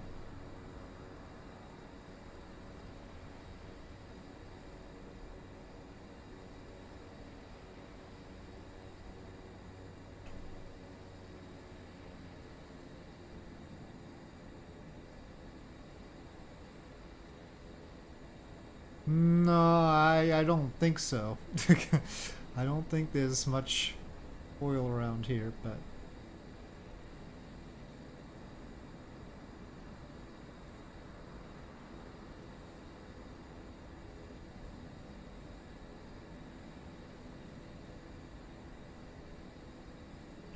Whoa, whoa, whoa. I was looking at chat again, that's why.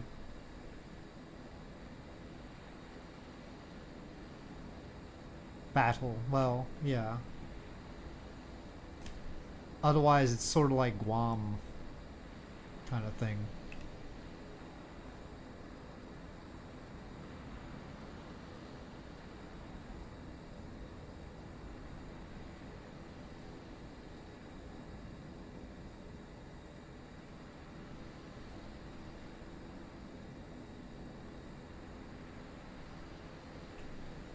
Well, there's some small planes over there.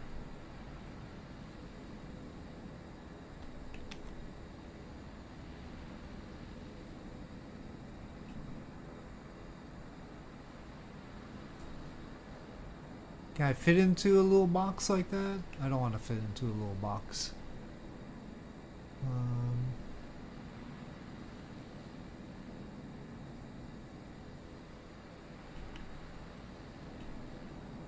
Wait, those are facing that way.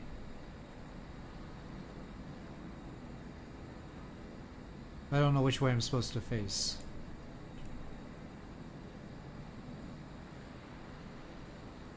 Those have little circles. Gosh darn it.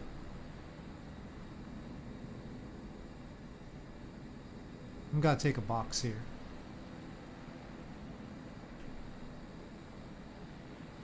That's rude. You don't park on top of other planes. But these boxes, they're not for me. I don't fit inside the box. Oops. Nope, I went too far too. Well, that's just how it's gonna be. At least I'm not stopping anybody from backing up.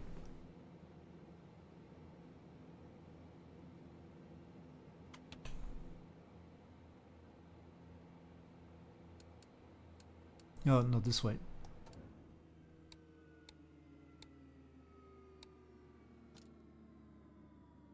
Okay, it's all shut off. We're here in Okinawa. That's just how it's gonna be, yeah. There are no lawsuits here. Come on. The people are doing much more serious things than I am and still getting away with it.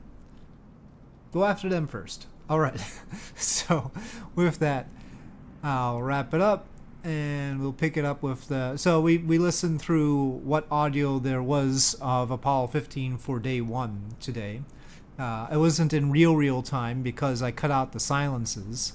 But I'll try to continue that tomorrow. And again, Apollo 15 launched today, 54 years ago. And so we'll just do the audio on the right day, but not exactly at the right time, is the idea. So alright, with that, thanks for watching, and I'll see you folks next time.